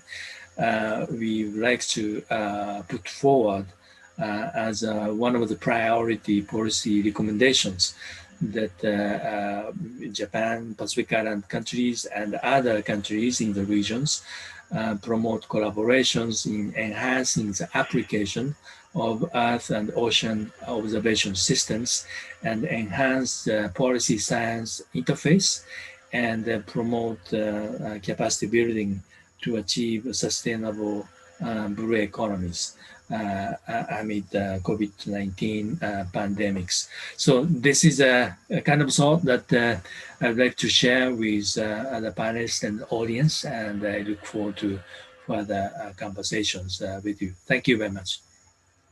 Thank you, Kobayashi-san. Thank you for your talk. Sounds like that during our discussion. So you are kind of the facilitators between the data and also society. Thank you very much. So Secretariat, could you please give me 3 more minutes? I prepared the questions to all panelists, and I would like to ask all panelists to answer very quick answers to my questions. So sorry, wait a moment. Okay, so we prepared the 2 questions to 3 panelists. So could you please give us a comment on these questions? Very short. We already do not have time, so sorry. So David, please. I think quickly the opportunities for AOGEO, GEO, and the Pacific Island Advisory Group. The opportunity presents itself in the form of helping the Pacific Island community to sort through. In just this short panel, we've seen a number of very interesting products being developed for the Pacific, and this is just a small subset, I'm sure, of a much larger set. And so as an opportunity, the GEO community broadly offers a diverse and deep array of potential computational products to support the Pacific Island with their community needs. But I also see this as being a barrier. And I see this as a barrier because there are so many options and as time goes by, there will be more and more satellite and in situ sensor data streams, computational products, and so on. And I would hope that the AOGEO and the Pacific Islands Advisory Group would help to evaluate, survey, evaluate, and communicate the outcomes of those surveys to the Pacific community through a trusted communication network, such as the Pacific, the PGSC, the Pacific Geospatial and Survey Council. Yep. Thank you, David. Yeah. Sajindra, do you have some answers? So given the caliber of presentations today, I see two opportunities. The first one would be supporting us in adopting some of the research and methodologies, EO methodologies in the Pacific context, so that we can adopt some of the applications that we develop for other countries to be used within the Pacific context. The second opportunity I see is in capacity building for member countries on how to generate, process, and analysis ready data. So these are two of the opportunities that I see. Yep. Okay. How about the barriers? The barriers is that in general, there's a lack of awareness of the value of Earth observation, in particular, how important Earth observation platforms are these days in the post-COVID environment. Because being a scientific and technical organizations, most of our work was dependent on scientific field surveys. So we had to deploy teams to the ground in countries to do data collection, whereas we can't anymore. And we won't be able to do for the foreseeable future, the next 2-3 years. So as we need to advise or educate our member countries or the Pacific Island countries that Earth observation is a worthwhile platform and cost-effective platform to invest in. Okay, thank you. Kobayashi-san, please. Yes, I really see the great values and the potentials of AOGO to support the Pacific Island countries in assisting their efforts to promote sustainable blue economies. I think it would be useful to apply that data observation systems to resolve the problems that Pacific Island countries currently face. And of course, fishery is one issue, but the marine protected areas and maybe the impact of the typhoon would be the other areas. So maybe that like a scale, geographical scales, maybe one issues, and the other issues be like a users of the data to apply and resolve their problems on the ground. Maybe the other thing. So as the colleagues mentioned, these capacity buildings and maybe joint research and the pilot project, these activities probably need to be expanded to facilitate the science policy interface with the increased use of satellite observation data to resolve their problems. Thank you very much. Thank you, Kobayashi-san. So, I already the 14 minutes passed. I'm sorry. I would like to say sorry to the secretariats. So I'd like to end this session. Thank you very much for all speakers and all panelists for the special session 3. The results will be reflected to the status discussed in the next session. So Emma, do you want to talk finally? Look, I'd like to express my sincere thanks to everyone as well. And I think we ran over time only because there was so much to say. The role of regional geos is to act as a connector between the global community for EO and also the local community. I see us being like an orchestra. Everyone, every member, every agency has their own instrument. And what we need is the Pacific to be up the front as the conductor and ensure that we all have the same music. So we play a beautiful symphony together. And I think that's a visual inspiration that we should take as we go forward to help the Pacific going in the next few years in the post-COVID world. So thank you once again. Thank you, Emma. So thank you very much again for all speakers and panelists. So Kamei-san, sorry, I used another 15 minutes. Floor is yours. It's okay. It's okay, Ando-san. Thank you very much, Dr. Luke and Ando-san, for chairing this session. And thank you to speakers for a very nice presentation, knowledge, experience. So now we have around 15-minute break until 3 p.m. in Japan time. After the break, summary session will follow. And that session will start 3 p.m. in Japan time. So please make sure the start time in your time zone. As for group photo, send us your photo if you haven't sent yet. So see you again in 15 minutes. Thank you. Thank you for coming back. It's time to resume the symposium. Next agenda is a summary session. This session will be chaired by AOGEO Coordination Board co-chairs. We have 4 co-chairs: Dr. Kentaro Ando on behalf of Japan, Dr. David Hudson on behalf of Australia, Dr. Yonsun Kim on behalf of Korea, and Dr. Gu Xinfa on behalf of China. Unfortunately, Dr. Gu Xinfa is not available today, but Dr. Zhao Shan is online, I'm sure. In this session, chairs and speakers, if you have any slides, please share your screen by yourself. First, I'd like to invite Dr. Ando for the introduction. Ando-san, the floor is yours. Thank you, Kamei-san. This is Ken Ando again from Jamstack, and also one of co-chairs of Coordination Board of AOGEO. So I would like to this session to be a little bit casual and you know, a little bit relaxed. And then let's get started the summary session of the AOGEO Symposium.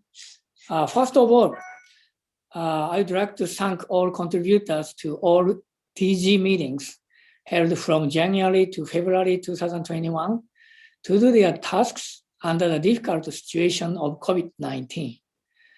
I'm also a co-lead of Task Group 4, Ocean Coast and Island Group, and conducted a technology sharing session with other co-leads.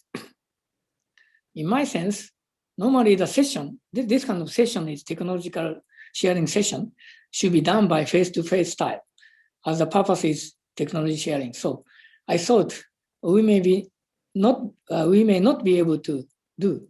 However, we could perform relatively better than I expected. So of course, its performance was not 100%. And we need to consider how to improve for the next step, considering the activities of Task Group 4. I think that all colleagues of task groups would have the similar or better or worse experience under the COVID-19. So in the middle of this difficult lies opportunities, you know, and someone may create innovation under these conditions. So in this session, as a difficult situation will continue probably another half years, unfortunately, or 1 year. We focus on the difficult situation itself, and we would like to discuss how TG colleagues adopt the situation and enhance activities of each task under this situation, and also how TG overcame this situation and further contributed to improve this situation from our observations. So although we are asking almost difficult questions, but please relax, and then we try to discuss in our capacity. So I would like to pass this role to David. We invite some colleagues from task group and leaders of capacity development as a panelist. So David, please. Thank you, Dr. Ando. So I think everyone has had some very unique experiences in 2020, and we've had many experiences of our children running into our offices during meetings, and we've had strange working environments from home.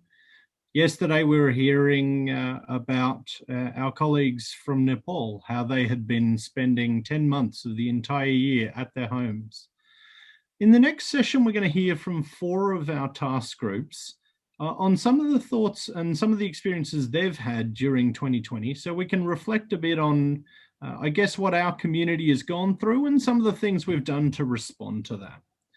So to kick us off, we have Professor Hiroyuki Murioka from Gifu University to talk to us about Task Group 2's experience in 2020.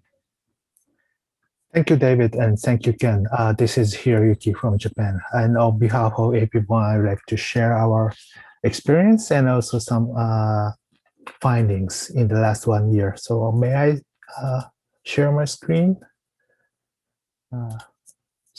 David, do you see my screen here? Yep. Yep, thank you very much. So yeah, actually AP1 we established more than 10 years ago in 2009. And since then we have been gathering for communication and collaboration by having our unique workshop, and also by the GEOS Asia Pacific Symposium that now we call Asia Oceania GEO Symposium, like today. But in the last 1 year, because we as the same in the world, we were not able to convene in some places in the world. So we decided to strengthen our communication tool by using this kind of AP1 website. As you can see, we have the meetings tab, and on that we have the webinar series information and presentation files of the meetings, and any other, also some communications.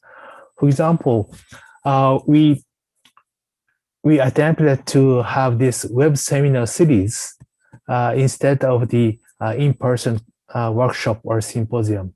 So beginning from the June last year, we had 6 times of this webinar series, having 2 presenters from our members. And of course, we had some discussion times for sharing activities or sharing some difficulties for the research, observations, and many other biodiversity issues. So through these online webinars and workshop, we were able to continue our communication, and also we attempted to transfer the first 10 years effort to the next decade. I mean, we transferred generations. And through these webinars, we learned many things around the COVID-19 pandemic impacts and causes, because as I reported yesterday, the zoonotic disease and pandemics are very much related to the biodiversity and ecosystem issues based on the human impacts on the biodiversity and ecosystems. So we learned this, and also we wanted to share these kind of knowledge of the novel zoonotic diseases as a biodiversity and environmental issue with this AOGEO community and also the stakeholders in our region about the causes and also the impacts. Then we having these communications and also some lessons learned and findings, knowledge. Last 1 year, we attempted to prepare our new strategic plan of AP Bond to 2030. And just last week, this paper has been published online. So I'm very much happy, pleased to share this AP Bond's new strategic plan with you all in the Asia Oceania Geo community, and to work together, because the biodiversity and environmental issues are all cross-cutting of our sustainable world. And we would like to achieve the world to living in harmony with nature. So that's all from me. Thank you very much. Thank you, Hiroyuki. So, like all things in 2020, we're going to do this out of order. And so we're going to jump to the back of our list, and we're going to go to Task Group 8, Disasters. And Professor Suju Lee from the National Disaster Recovery Center of China will give us the Disaster Task Group's experience in 2020. Suju, if you could share your screen if you have slides, otherwise, over to you. Okay, I have several slides on this. Can you hear the screen of my? Yep. Okay. In fact, yes, it's not easy for the, sorry, it's not easy of the 2020. And I think that the most difficult is the connecting and the communication. So for the task group 8, the melee task is, it's because it's just the beginning stage. So Rob and me as the co-chairs, our melee work is to develop the details of the working group of the task. And so we have, I think that we have to two most important things is to enhancing the communications. First is that to make the progressing of the work. First, that is that to enhancing the communication for better understanding, and at different levels and with different stakeholders. First, between Rob and me, we usually communicate with video emails to communicate the work plan or details. Then we have defined 5 aspects of the details of the program of task group 8. And also we have some small groups to communicate to better understanding the task of the TJ8 with international or regional organizations such as UNISPIDE Beijing office and EBSCO and several other agencies there. And also we communicate with several other potential stakeholders there. So I think that communication is very important. Of course, with thanks, so very well developed communication approaches there. Second is that disaster is still there. And so the development of the EO technology is still there and also going very fast. I think that keeping up the latest observations development is very important. So by some reporting and do analysis and some different ways to keep up the latest development of the EO infrastructure, data and information advances, and good practice, and some other activities is very important there. Third is that micro task and schedule for the implementations and the umbrella of the program. And for TJ8, mainly focus on 2 areas. First is that emergency response. The left photo is that the charter. We can see that, okay, disasters distributed all globally, and especially in Asia and the ocean area. And second is the scientific framework is monitoring report indicators there. So we only, so our micro task is also focused on those 2 areas on this.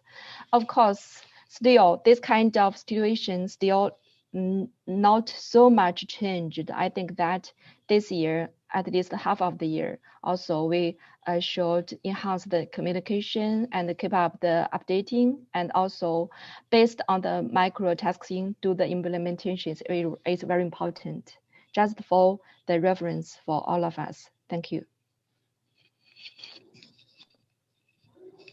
Thank you, Suju. So we're going to jump around again, and we're going to go back to task group 5 to Mr. Shinichi Sobu from JAXA, who's going to give us a bit of an update on Asia Rice and the experience of Asia Rice during 2020 and some of the things that they have learned. Over to you, Shinichi. Thank you very much, David. This is Shinichi speaking from the JAXA. I'm sorry to my busy scheduling. Today, I'm very happy to sharing some of the status of the Asian rice.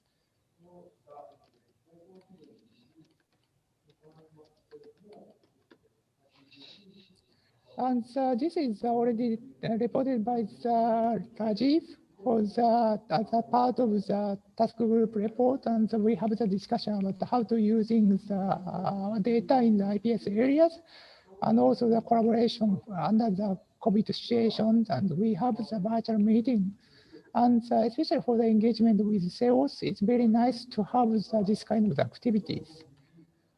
And our focus is the rice crop estimation and our meteorological information deliveries, and also the yield estimations. And also, of course, we cannot forget in the capacity building. In the collaboration with available resources in the SCAP and also the other international framework. But one of the big challenge is how to engage between our space agency with the Ministry of Agriculture. And it's very tough work to coordinate and convincing the value of space-based information to the Ministry of the line agency, like the Ministry of Agriculture.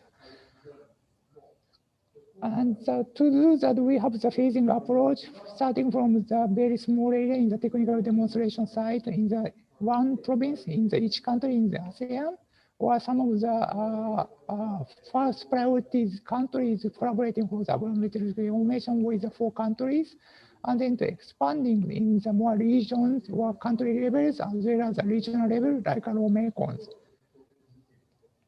And so for the rice crop area estimations, by using the time series of the density of the time series of the data from the Eros and also the Sentinel-1 with AI technologies, as well as the ground-based observation data, we just creating this kind of very nice map in the lawmaker areas.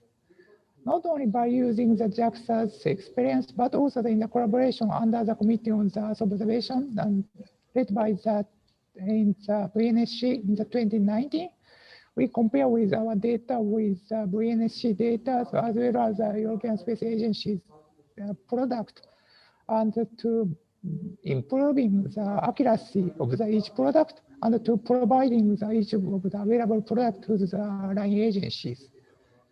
And same thing is happened and led by the ISRO in the 2020 chair of the sales, and the collaboration with ISRO and JAXA, we're creating the entire map of the rice crop map in the Bangladesh.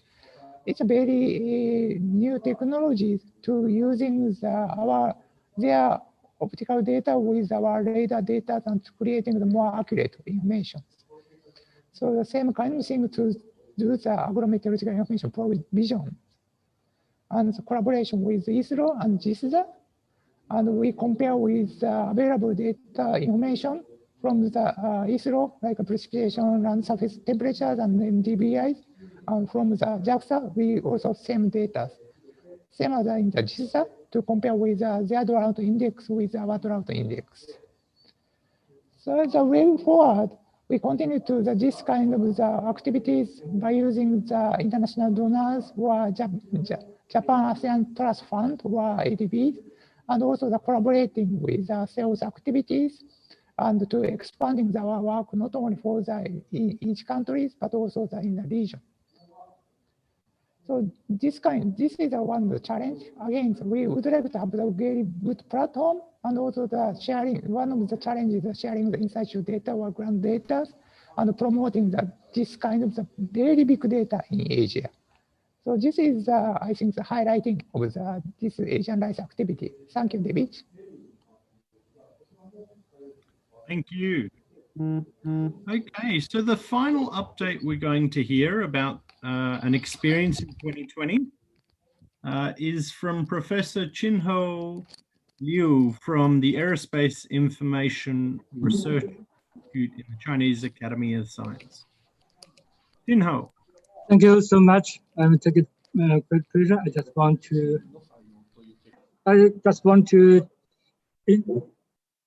share some experience for TG7 in 2020. The objective for TG7 is to monitor the ecosystem status, air quality, and water quality, and to release a new report on global ecological environmental monitoring to support the decision making for environmental protection and global changes. The main task of TG7 in 2020 including how to strengthen the link with the geo activity, for example, with the geo museum. In the last year, there are 2 international cooperation projects was kicked off. One is ecosystem monitoring and application in AOGEO region. And second one is research and development of are the key technology for domestic satellite. Because for these two projects, it is an international cooperation project. When we discuss about the proposal, we have a lot of discussion from the different countries. In the last year, due to the COVID-19 pandemic, it is important for us to have a meeting for face-to-face discussion. So we have organized a lot of online discussion for this proposal, and we have successfully applied the two projects and successfully kicked off the two projects. And the second important task in last year is how to strengthen the linkage with GeoArc. In the last year, we have completed 3 new reports, including the changes in Antarctic ice sheet, the grain production outlook, and the state of food security. That one is the global urban land composition expansion in 2000 to 2020. So in the last year, we have organized several activities. Most of the activities are online, but some of the activities are on site due to the COVID-19 pandemic situation in China. Because in the last year, in the area the COVID-19 is very serious in China. But in the middle year, it is has been controlled. So we have several on-site conferences. So there is some activity. For example, for the Changzhou workshop, AOGEO workshop, we have organized a session for discussion between the TT1 to TT9. So the Chinese participants have taken part in the conference on site, but the international colleague involved in this workshop from online. And we also organized the international training workshop. So it is also on-site training course together with online together. And for the sectoral meeting, so we also organized this small workshop. So this workshop, we have divided this workshop as 2 sessions. On the afternoon, for the first session, we released the annual report. So we welcome more participants from different users. So this workshop was also online. So for the online broadcast, there are more than 6,000 participants to involved in this workshop. Of course, we also have about 30 participants from teaching members. Some of them has face-to-face discussion in this workshop. And how to organize the annual report, because for this report, we have to generate the global data set. We have to analyze the result, and we have to compose the report. So we have a lot of processes, including how to select the topic, how to discuss the implementation plan, and the official report has been reviewed by different expert committee and reviewed by the advisory committee, and then we will organize an official release conference by the Ministry of Science and Technology. And we also take some report propagation activity. So most of the discussion are online, but some of the discussion are on site. We have also organized several face-to-face discussion due to the middle years of in the work. So, so even the COVID-19 pandemic are very serious in the last year. The GeoArc new report and the related data set will release in November 2020 as scheduled. So at the first, I think it is also very challenging task. Anyway, we have completed the task successfully, and everyone can download the report and the related data set from this website, from the China Geos portal. And this report has also selected to the Geo latest news and perspectives and contributed to the Geo highlight report. So I think it is also very successful for TG7 and for GeoArc. And an example of how to prepare the proposal for the international cooperation project, because this project is also focused on the Mekong River basin. We focus on the air pollution, urban expansion, and deforestation, and the fire disaster monitoring. We have cooperation from the Australia side and some European side and some other countries, scientists. So we have discussed the proposal by different research group. Also, we organized a discussion conference online, for example, from Australia side, including the UTS and the CSIRO and the community of some other organizations, international. And then we did the second project. So we also have several international contributions, including CAT, France, and Federated University of Brazil. So we have organized this discussion to discuss about the proposal online. So the last one is about the discussion, how to face the COVID-19 pandemic and the post-epidemic of COVID-19.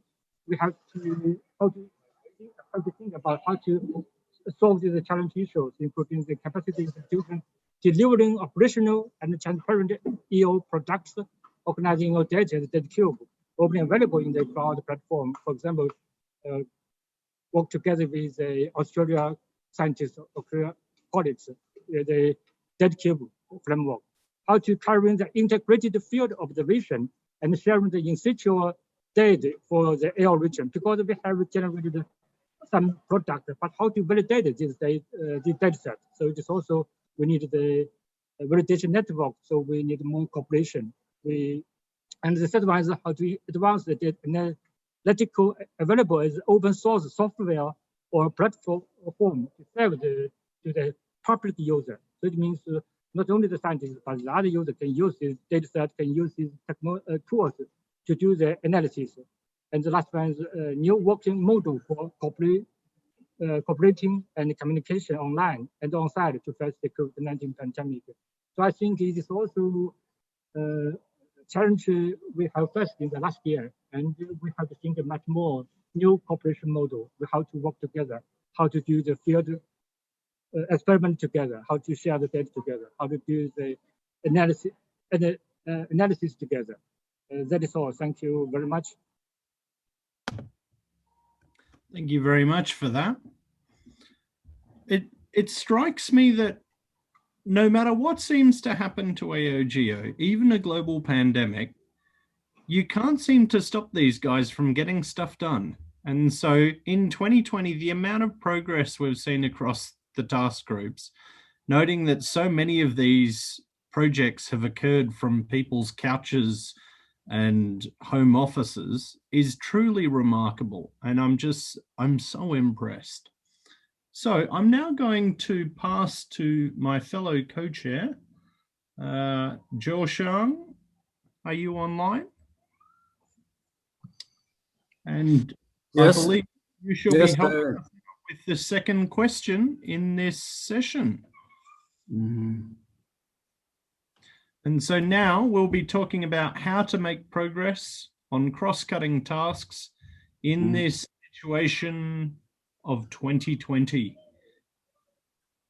And so the first presentation we'll be hearing is from yourself on capacity building, and then we'll be hearing from Task Group 10 on some of the data systems.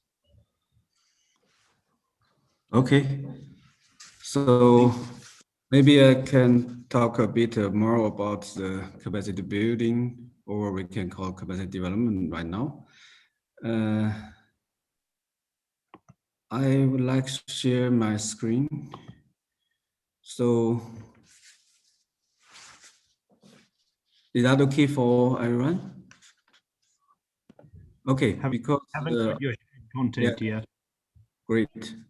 I only have one slide for printing the progress or the thinking based on the discussion from previous days.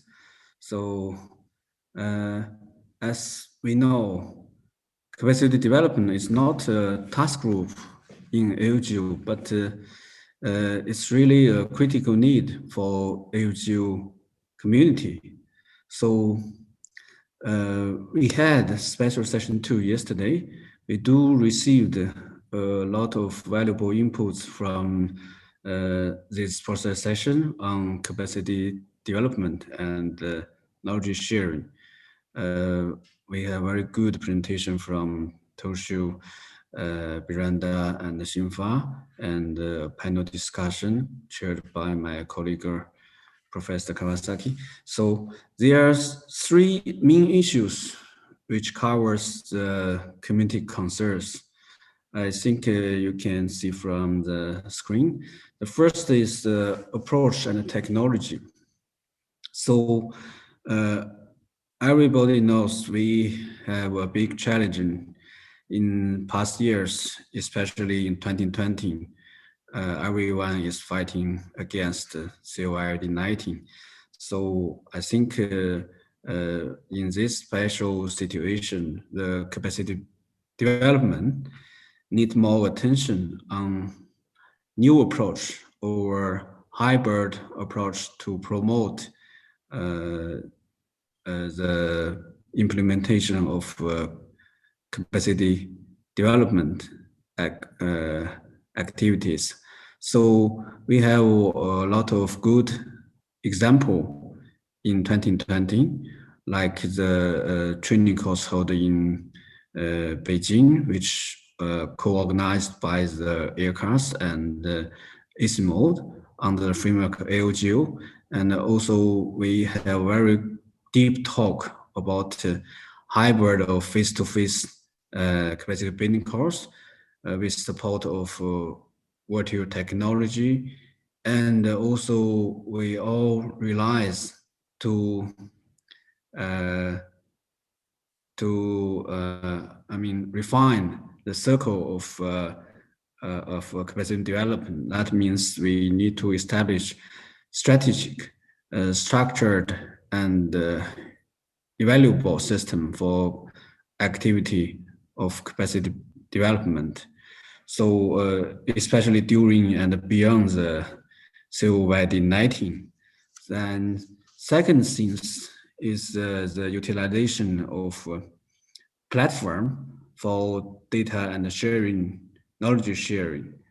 I think our colleague from ISMOD, they present the progress of the Himalayas. I think a lot of information technology was deployed to conduct such kind of duty.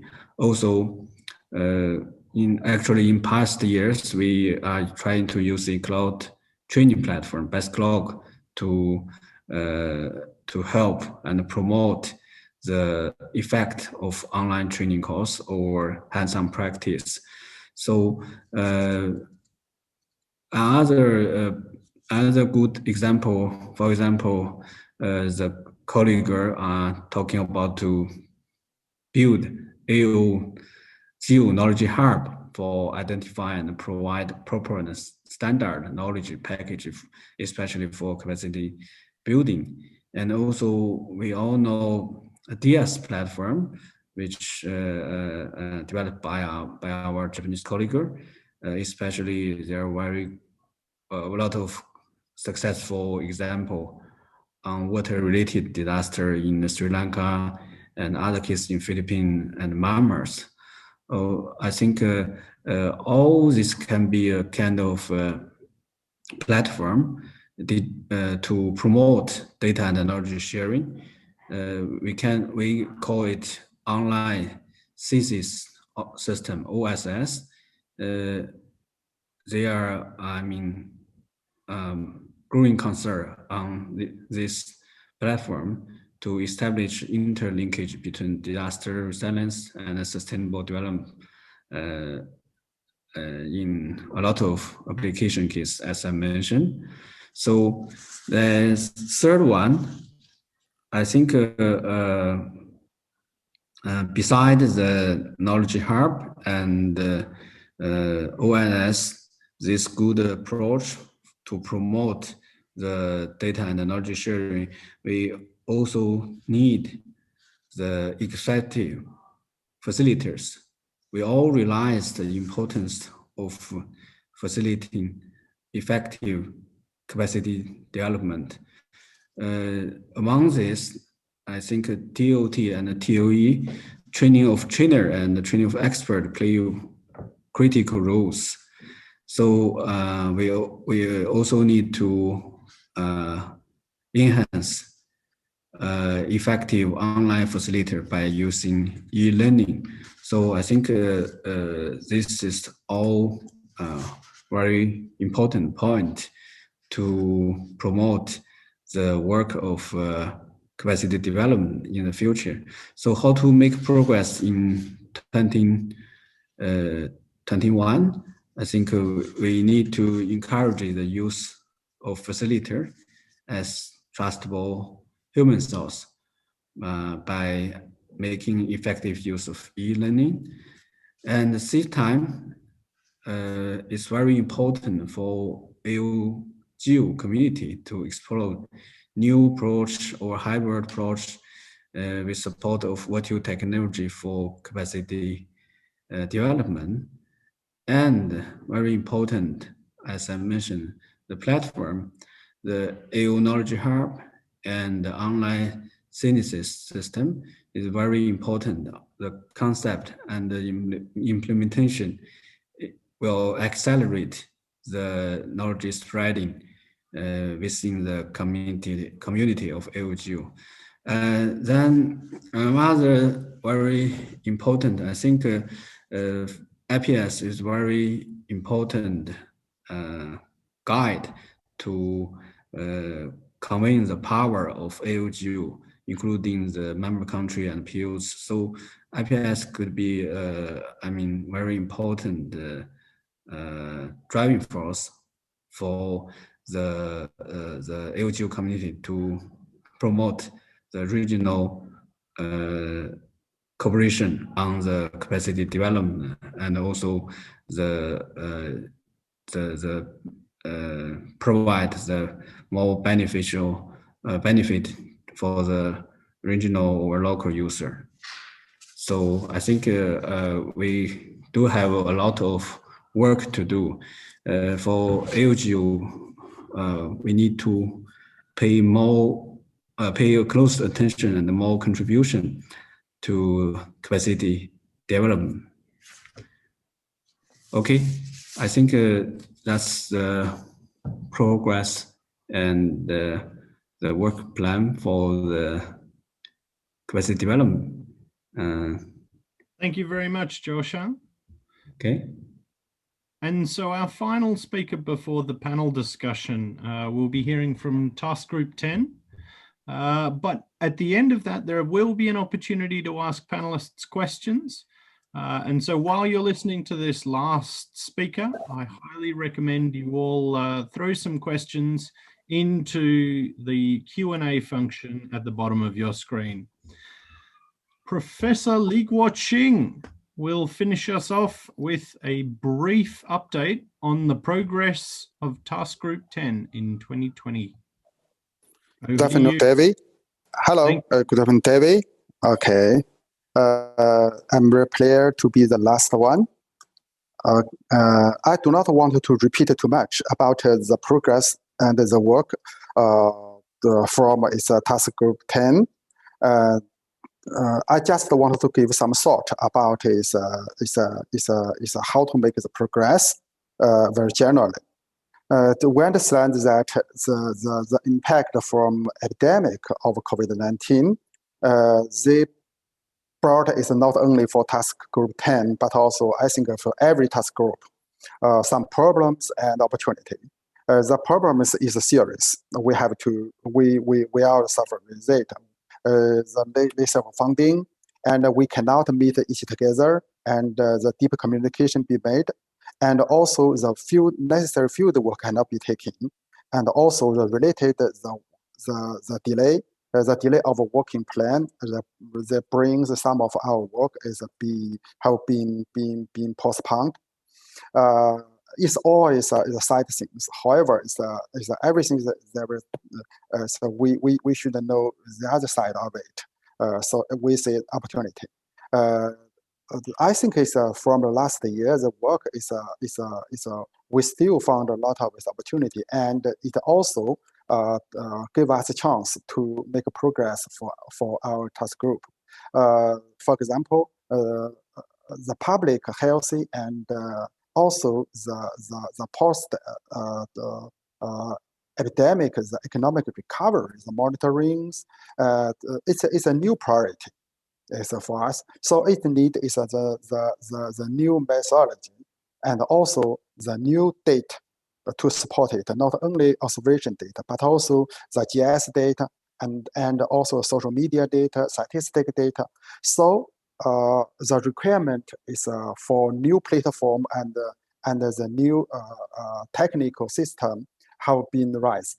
Our partners, the member of our task group from is from Thailand, from Indonesia, is from China. They gave a lot of the experience and how they merge such of data together. And the new system, something like the LAPAN Hub and the IMAP, and also the system in China have been developed.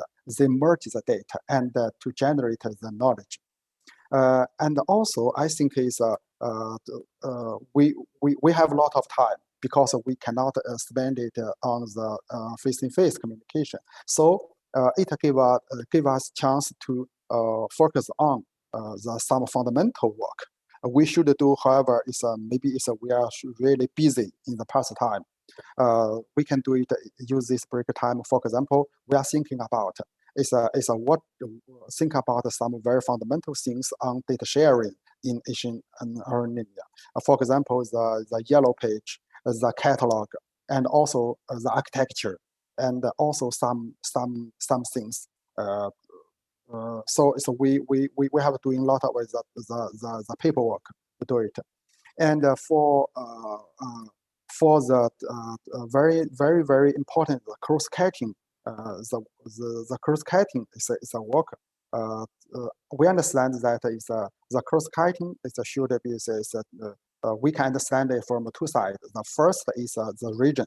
The IPS is provided very good is a guidance.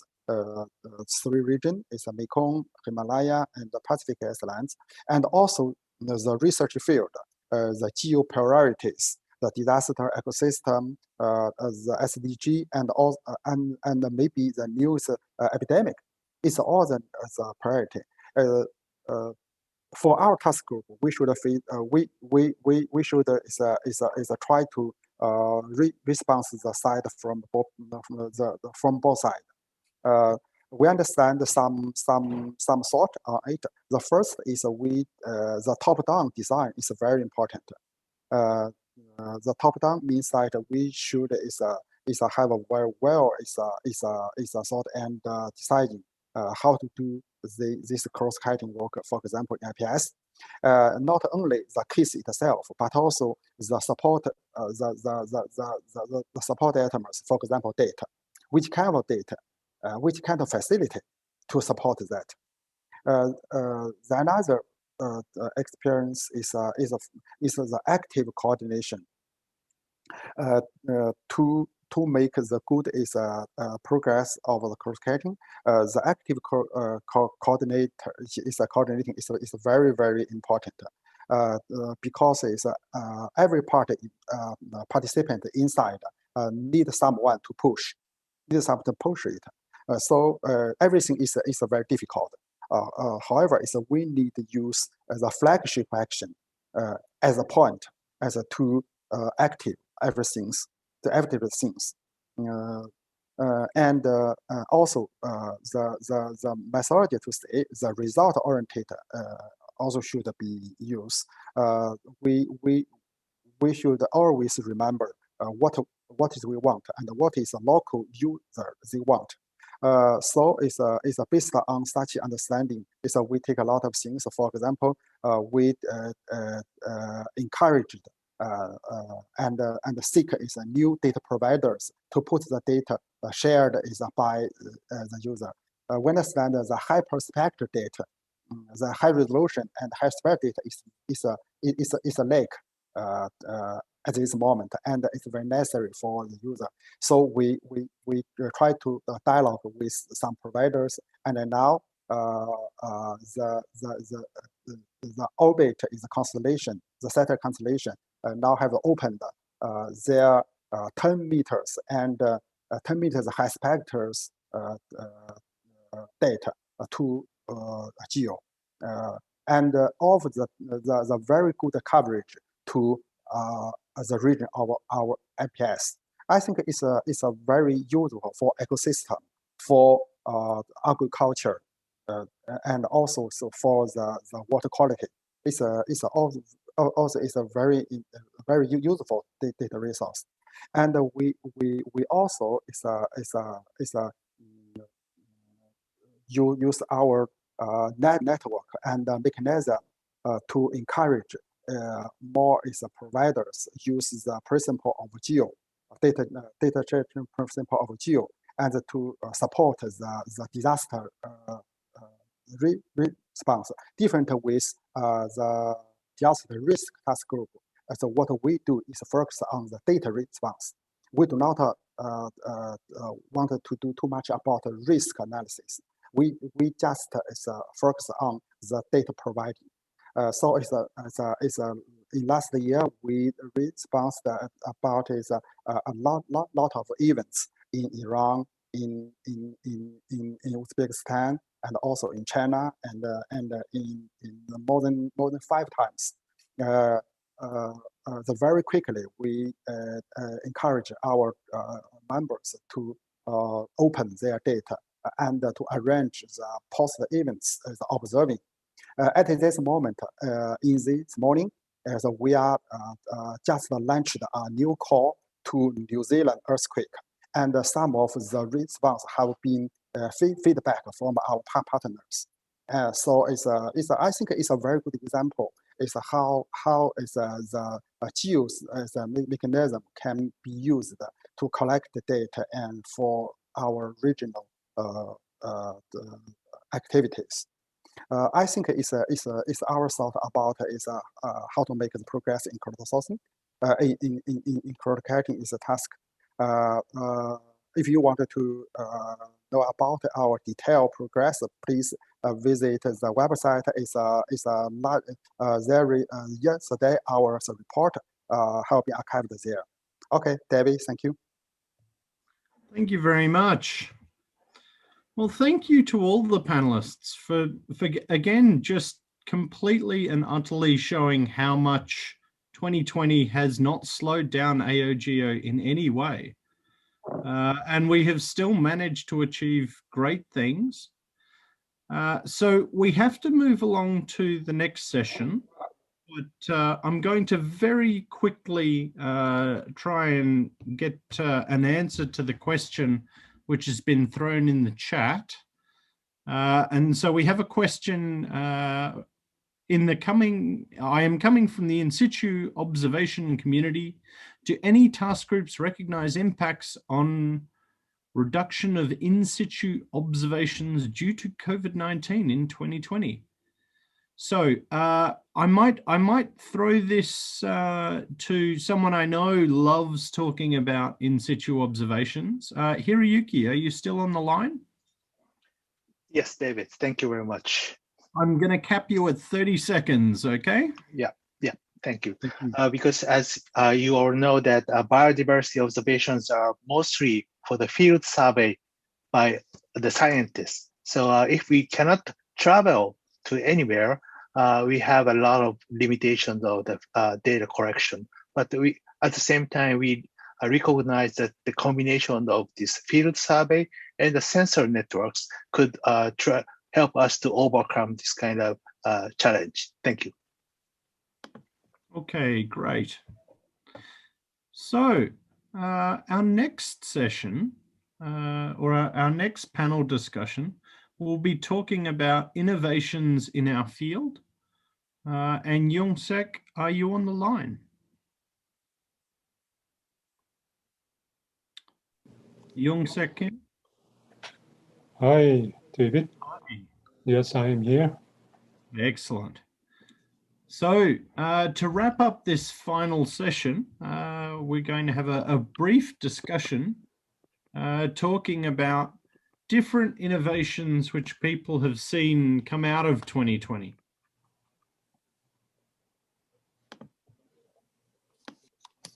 So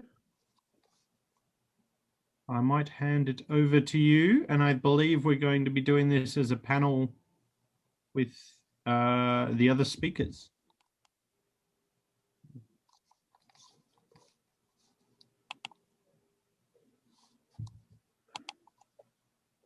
Can you see this slide? Yeah. Okay, great. Okay, the floor is yours, Youngse. Thank you, David. This session is the probably last opportunity to have opinions from the panelists who didn't deliver their task group report, or some of my colleagues in charge of co-chairs, either TG groups or CP co-chairs. They can contribute some ideas or suggestions on this session. Basically, I have two items. First, if you have any idea on first one, like what did you make or see innovations in your field related to COVID-19? And you can discuss about other issues regarding our activities, including regional activities and IPS and so on. As you know, we are still facing with COVID-19 pandemic, and are quite limited in a face-to-face meeting every day. And this pandemic changed our daily life. And so in some way, we have to have the meeting just by internet or online. We can have only online meeting, but as we get too used to this online vehicle at the moment, we are somewhat effective and intensive in doing our performance. So some of previous speakers in David's session mentioned improvement was made in networking, communications among relevant personnel and organizations, and one other speaker also mentioned that we can do some skillful e-learning in delivering capacity building issue. So who can be a volunteer to say about this as a first speaker? Could you raise your hand?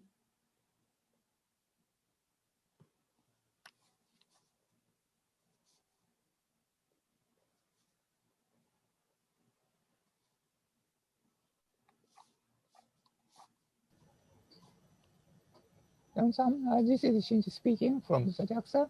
So Okay, Dr. Shinji, for the Asian rights teams, because during the COVID situation, we very surprised when we have the web seminar. So in that time, the attendance is coming more than on-site seminar, because the travel budget is very limited for the Asian country, but they would like to have the new technology. Therefore, it's very nice way to have the more webinar to promoting how to using the space technology. And more than 100 people to participating, especially for the radars data, how to using the radar applications. Although it's very limited, but the preliminary lecture is very useful by using the webinars instead of the on-site training.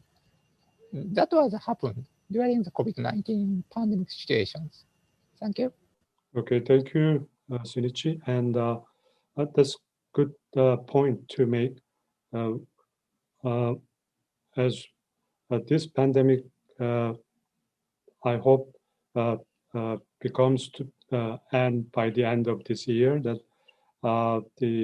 we have to be more effective in delivering our education materials. As Shinichi mentioned, that data use or data application purpose, we have to set up some webinar for end users. Okay, thank you. And another, you can mention for the A, or you can suggest any other points for our activities.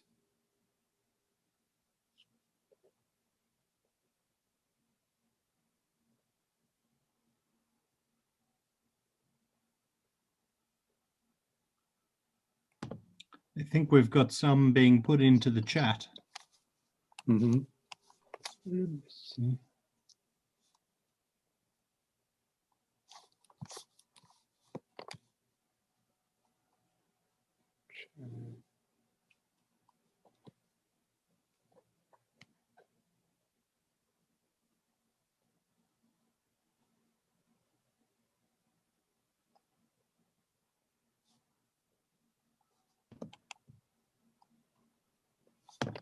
Would you like me to read out the ones in the chat, Yongsek? I'm looking for chat window. Okay.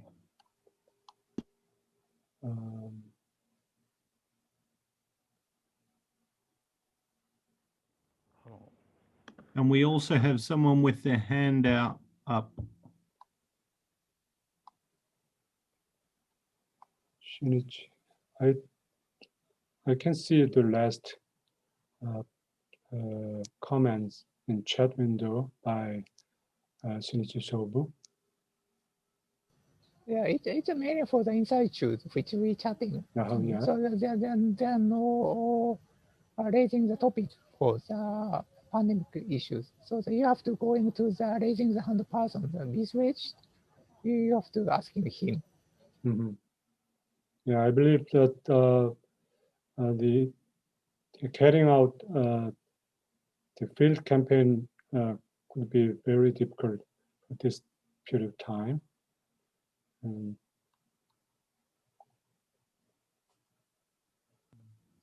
Biswajit, do you want to make your observation?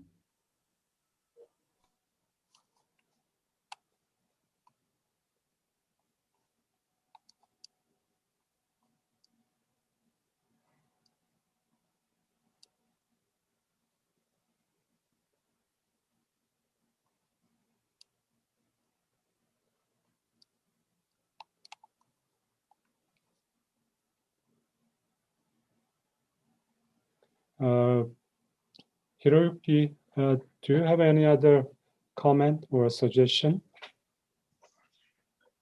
Thank you very much, Johnson. Right now, maybe I fully commented in the last time. Mm-hmm. Thank you. Yeah. All right, thank you. I see someone is raising the hand. I may miss. Yeah, but he mentioned about he's interested in the COVID-19 related to the research as an associate professor. That he mentioned in the Q&As. So yeah, that is only so you know some please to checking in the Q&A sessions, and he just to typing in.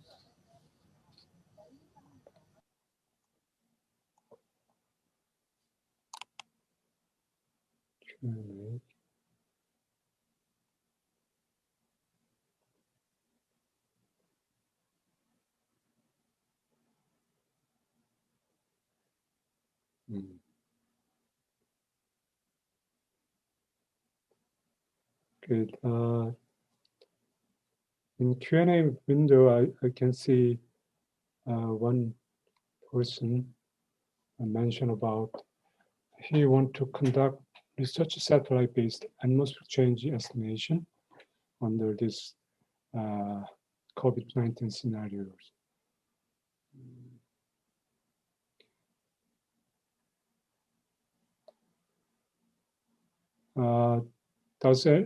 Is there anyone to respond to this Q&A? I mean, from Biswazi Nas. This may be related to Qinghuo Liu of China. Yes. Can you answer? Yes, thank you. I just want to talk something about the topic. Related to the COVID-19, we have developed some new technology. For example, we have developed some atmosphere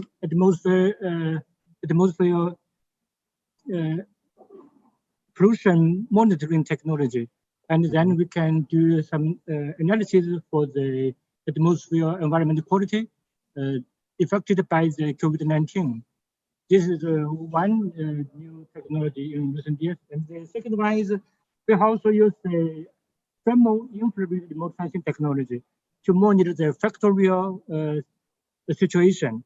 So, for example, in China, when the factorial was not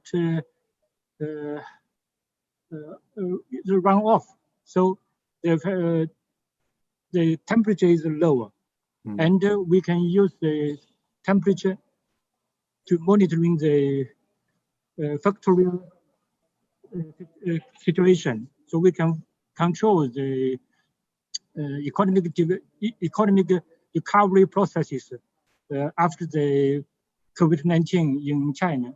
So actually, we have also developed some new technology to monitor the crop yield estimation in the COVID-19, because some field work we cannot be done.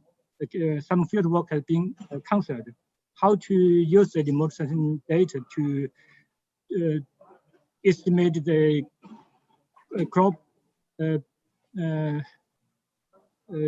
yield production. So we have developed some new model.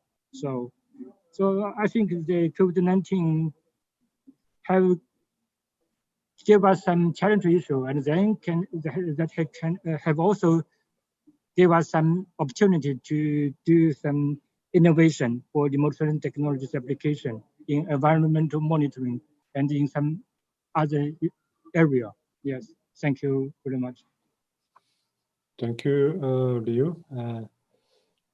Just for the note, regarding this kind of environmental monitoring on atmospheric the state, the Korean launched the geostationary satellite last year, which allow us to monitor tiny particles in the atmosphere from geostationary satellite. And these days they announced the official use of data for the public. So I hope in some way we can provide this data for the AOGEO community. And also the first day, the Geo Principle of Korea, the general Geo Principle in Korea mentioned that the possibility of release of some data for this community. Okay, I'm afraid of running of time, but if you have, is there any other person to suggest as a last chance?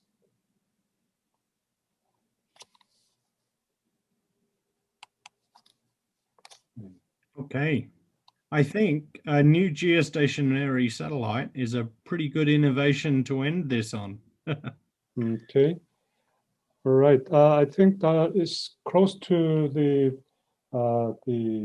wrap up of our session. So I would like to stop here and hand over to the main host. Thank you, Young-sek.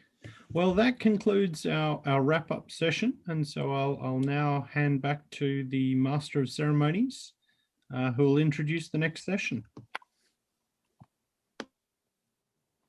Thank you. Thank you. Thank you, chairs, for chairing this session and summarizing discussion. Thank you very much.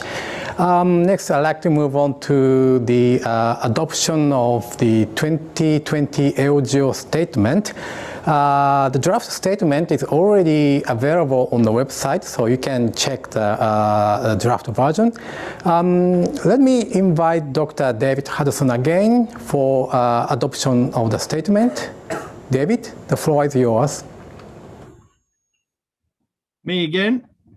I'll just share my screen so we Yes, can please. all see the statement.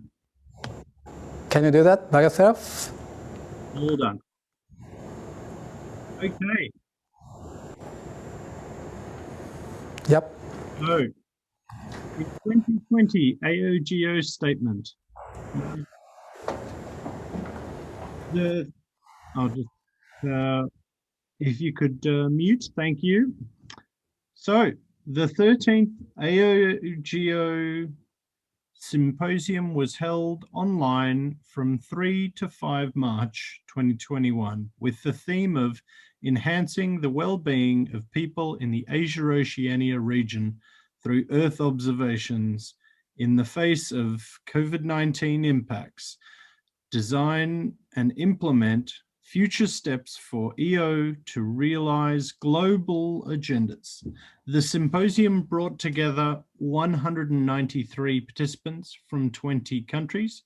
Those two numbers are interim, so they will likely change in the final version, 18 of which presented their country reports. Summary.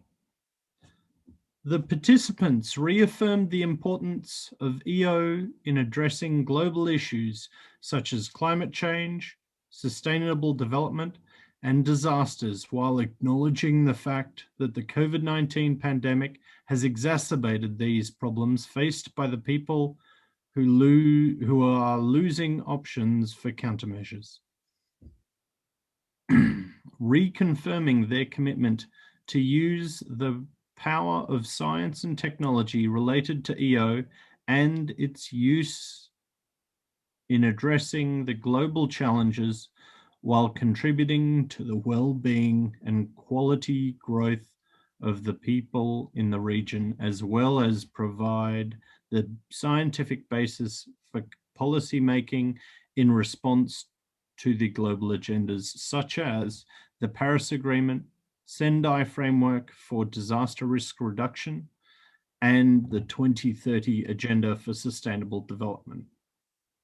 Recognized that EO have great potential to be the source of knowledge and tools to effectively tackle the global issues in the post-COVID-19 era with accelerated growth in ICT.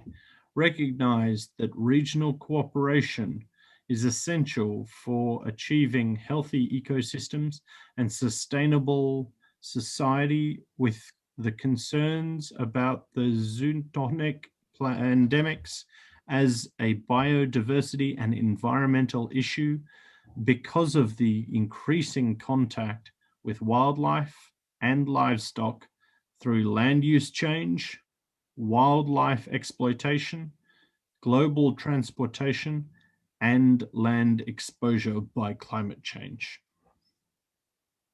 Committed to AOGEO's goal to make tangible impacts as the regional forum of Earth observations for Asia-Oceania, in recognizing the ongoing efforts and achievements of its implementation mechanism, namely task groups and integrated priority studies, which will accelerate their work while ensuring coordination and collaboration among them. Agreed to the continuing need for advocacy and extending further the value of EO and AOGEO.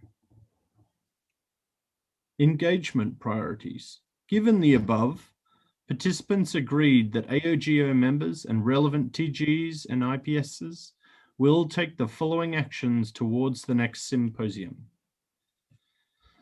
Contributing to the 2030 Agenda for Sustainable Development. Encourage continued strengthening of partnerships between the EO and statistical communities to share country use cases which maximize the use of EO for compiling SDG indicators for the 2030 Agenda for Sustainable Development at national, regional, and global levels. From AOGEO TGs, AWCI clarifies how water-related disasters under climate change hamper economic and social development, and how, in quantitative terms, disaster resilience may contribute to maintaining sustainable development. AP Bond provides adequate long-term biodiversity and ecosystem data and knowledge for developing policies for conservation and sustainable use of biodiversity and natural resources. OCI promotes further and better access to marine data through interoperability and standardization of data, in particular, coastal data, satellite-based marine and coastal products. Asia Rice provides the outlook for rice production and contributes to regional food security by integrating the EO data to be shared with various stakeholders. EMP provides annual reports for sustainable terrestrial ecosystems, clean air, clean water, clean energy, sustainable cities to support evidence-based decision-making for environmental protection and global change. Contributing to the Paris Agreement within the UNFCCC, AWCI assesses climate change impacts on water-related disasters and develops adaptation measures. AP Bond provides data and knowledge by in situ and multidisciplinary observations for assessing ecosystem services for mitigation and adaptation of climate change for land, freshwater, coasts, and marine. GOC harmonizes various observation platforms for GHGs, reduce uncertainties in sources and sinks, and cooperate among relevant institutes and agencies to support reporting GHG budgets for the global stocktake processes. Asia Rice works for sustainable agriculture as a part of climate adaptation. Himalayan GEOS promotes regional data and information sharing, science and knowledge cooperation aligned with the Hindu Kush call to action. On climate change, EMP evaluates the terrestrial ecosystem status, variations, and their carbon sequestration capacity, and try to investigate their responses and feedbacks to climate change. Contributing to the Sendai Framework for Disaster Risk Reduction, AWCI takes concerted action responding to water-related disasters intensified by an increasingly warmer climate. The Disaster Resilience Task Group contributes to disaster risk reduction by improving the accessibility and usability of existing EO data and services in all phases of disaster risk management, and by advancing the use of EO data to report the Sendai Framework outcomes. The Disaster Sharing Task Group continually cooperates the CDDR mechanism to make quick data response to regional disaster events and greatly contribute to the GeoSDG awarded work on rapid disaster mapping.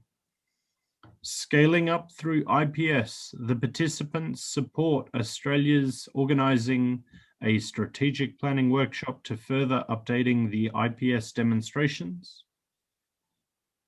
Targeting the lower region, Asia rice improves the agro-meteorological information and the quality of rice crop monitoring, which further enable better estimation and forecasting of yield.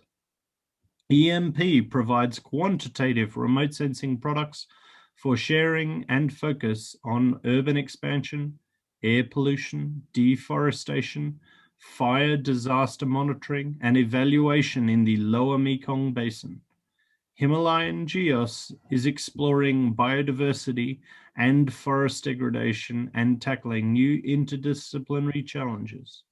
In implementing the above, the participants emphasize the need to produce actionable information by co-designing and co-producing, and for concerted actions among stakeholders towards achieving the quality growth while addressing sustainable development, disaster resilience, and climate change adaptation in a comprehensive manner. Cross-cutting. As for the cross-cutting issues, the participants will, for the Pacific Islands countries and territories, support and participate in the relevant discussions and cooperation in line with the Canberra Declaration, which encourage the Pacific and other island nations to join the GEO community and highlights the importance of the GEO community in supporting the PICs with their EO needs. Encourage IPS and TGs related to the PICs to work closely with GEO's Pacific Island Advisory Group, or PIAG, and call attention to the usefulness of EO for island countries in a coordinated manner at high-level international events such as the upcoming 26th UN Climate Change Conference of the Parties, the 9th Pacific Islands Leaders Meeting, and future annual meetings of SPC and SPREP. Capacity development. Encourage the use of facilitators as trusted human resources by making effective use of e-learning, the critical role of training the trainers, and the importance of platforms such as the Emerging Knowledge Hub. Support AOGEO work on the construction of regional capacity development, cooperation networks, and exploration of new and hybrid approaches and virtual technologies to strengthen IPS-oriented capacity development in AOGEO. Acknowledging the efforts by China in conducting the third AOGEO workshop for capacity development and the use of EO in October 2020 in Changzhou, China. Data and knowledge. Continue to support and further encourage the ongoing use of EO, its use, application development, in addition to sharing of data and knowledge. Continue promoting such EO efforts appropriate with each country, considering the importance of data and knowledge generated by long-term observations, development of applications and new observation technologies, as well as sharing of such data and knowledge. Noting the critical role of systems in sharing knowledge generated by EO, as well as the need for systems to generate integrated analysis and coordinated actions of multiple issues based on the virtuous circle of knowledge and experience through active communication among scientists, policymakers, and stakeholders. And share the conclusion that each platform should develop an online synthesis system as its knowledge base. Finally, the participants will reconvene at the 4th AOGEO workshop organized by China and held online, followed by the 14th AOGEO Symposium organized by Japan and held online. Finally, AOGEO shall continue to hold extensive capacity building courses throughout the region. I commit the 2020 AOGEO statement to the symposium. Thank you.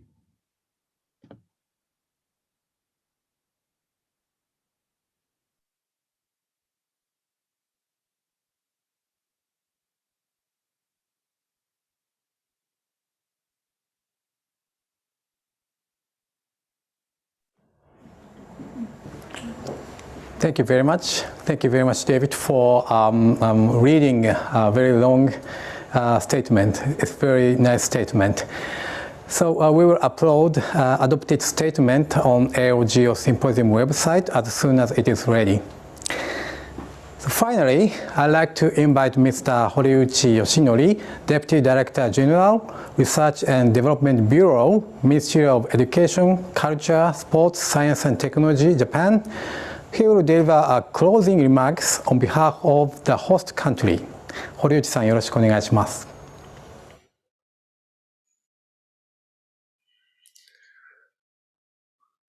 Thank you, Masatoshi. Hello, I am Horiuchi Yoshinori, Geo Principal of Japan. Today, I am very pleased that MEX has been able to organize this 13th Asia-Oceania Geo Symposium. Jointly with the Geo Secretariat, on behalf of the MEX, I would like to make a few remarks in closing this symposium. First of all, I think we should congratulate ourselves on successfully holding the first virtual AOGEO Symposium. With active discussions throughout the event, starting from the sectorial meeting in the previous weeks until the end of the 3-day plenary meetings this week.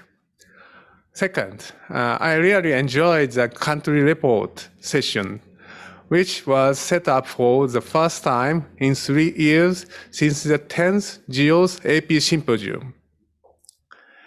Equally, variable were updates from the activities of task group and IPS.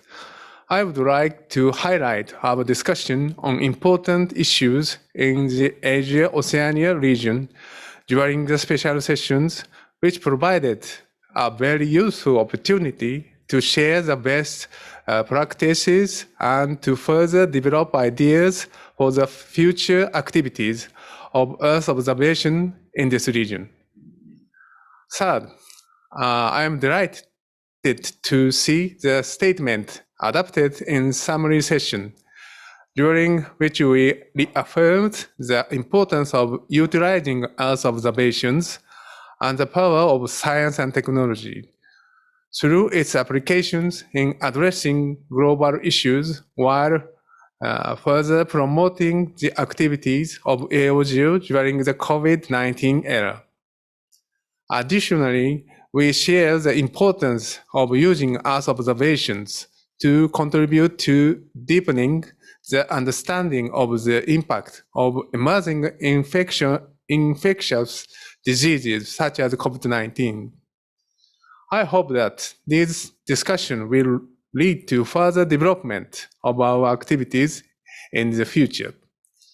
Japan will continue to actively support and contribute to the effort of AOGEO. As for the next symposium, we are hoping to hold it before the end of this year. By then, I strongly hope that we can convene the meeting without worrying about COVID-19. Last but not least, I would like to express my deepest appreciation to all of you, the country representatives who prepared country reports, experts and scientists of the Asia-Oceania GEO, and the GEO Secretariat Director and staff, and every participant of this event. See you at the next symposium. Thank you very much.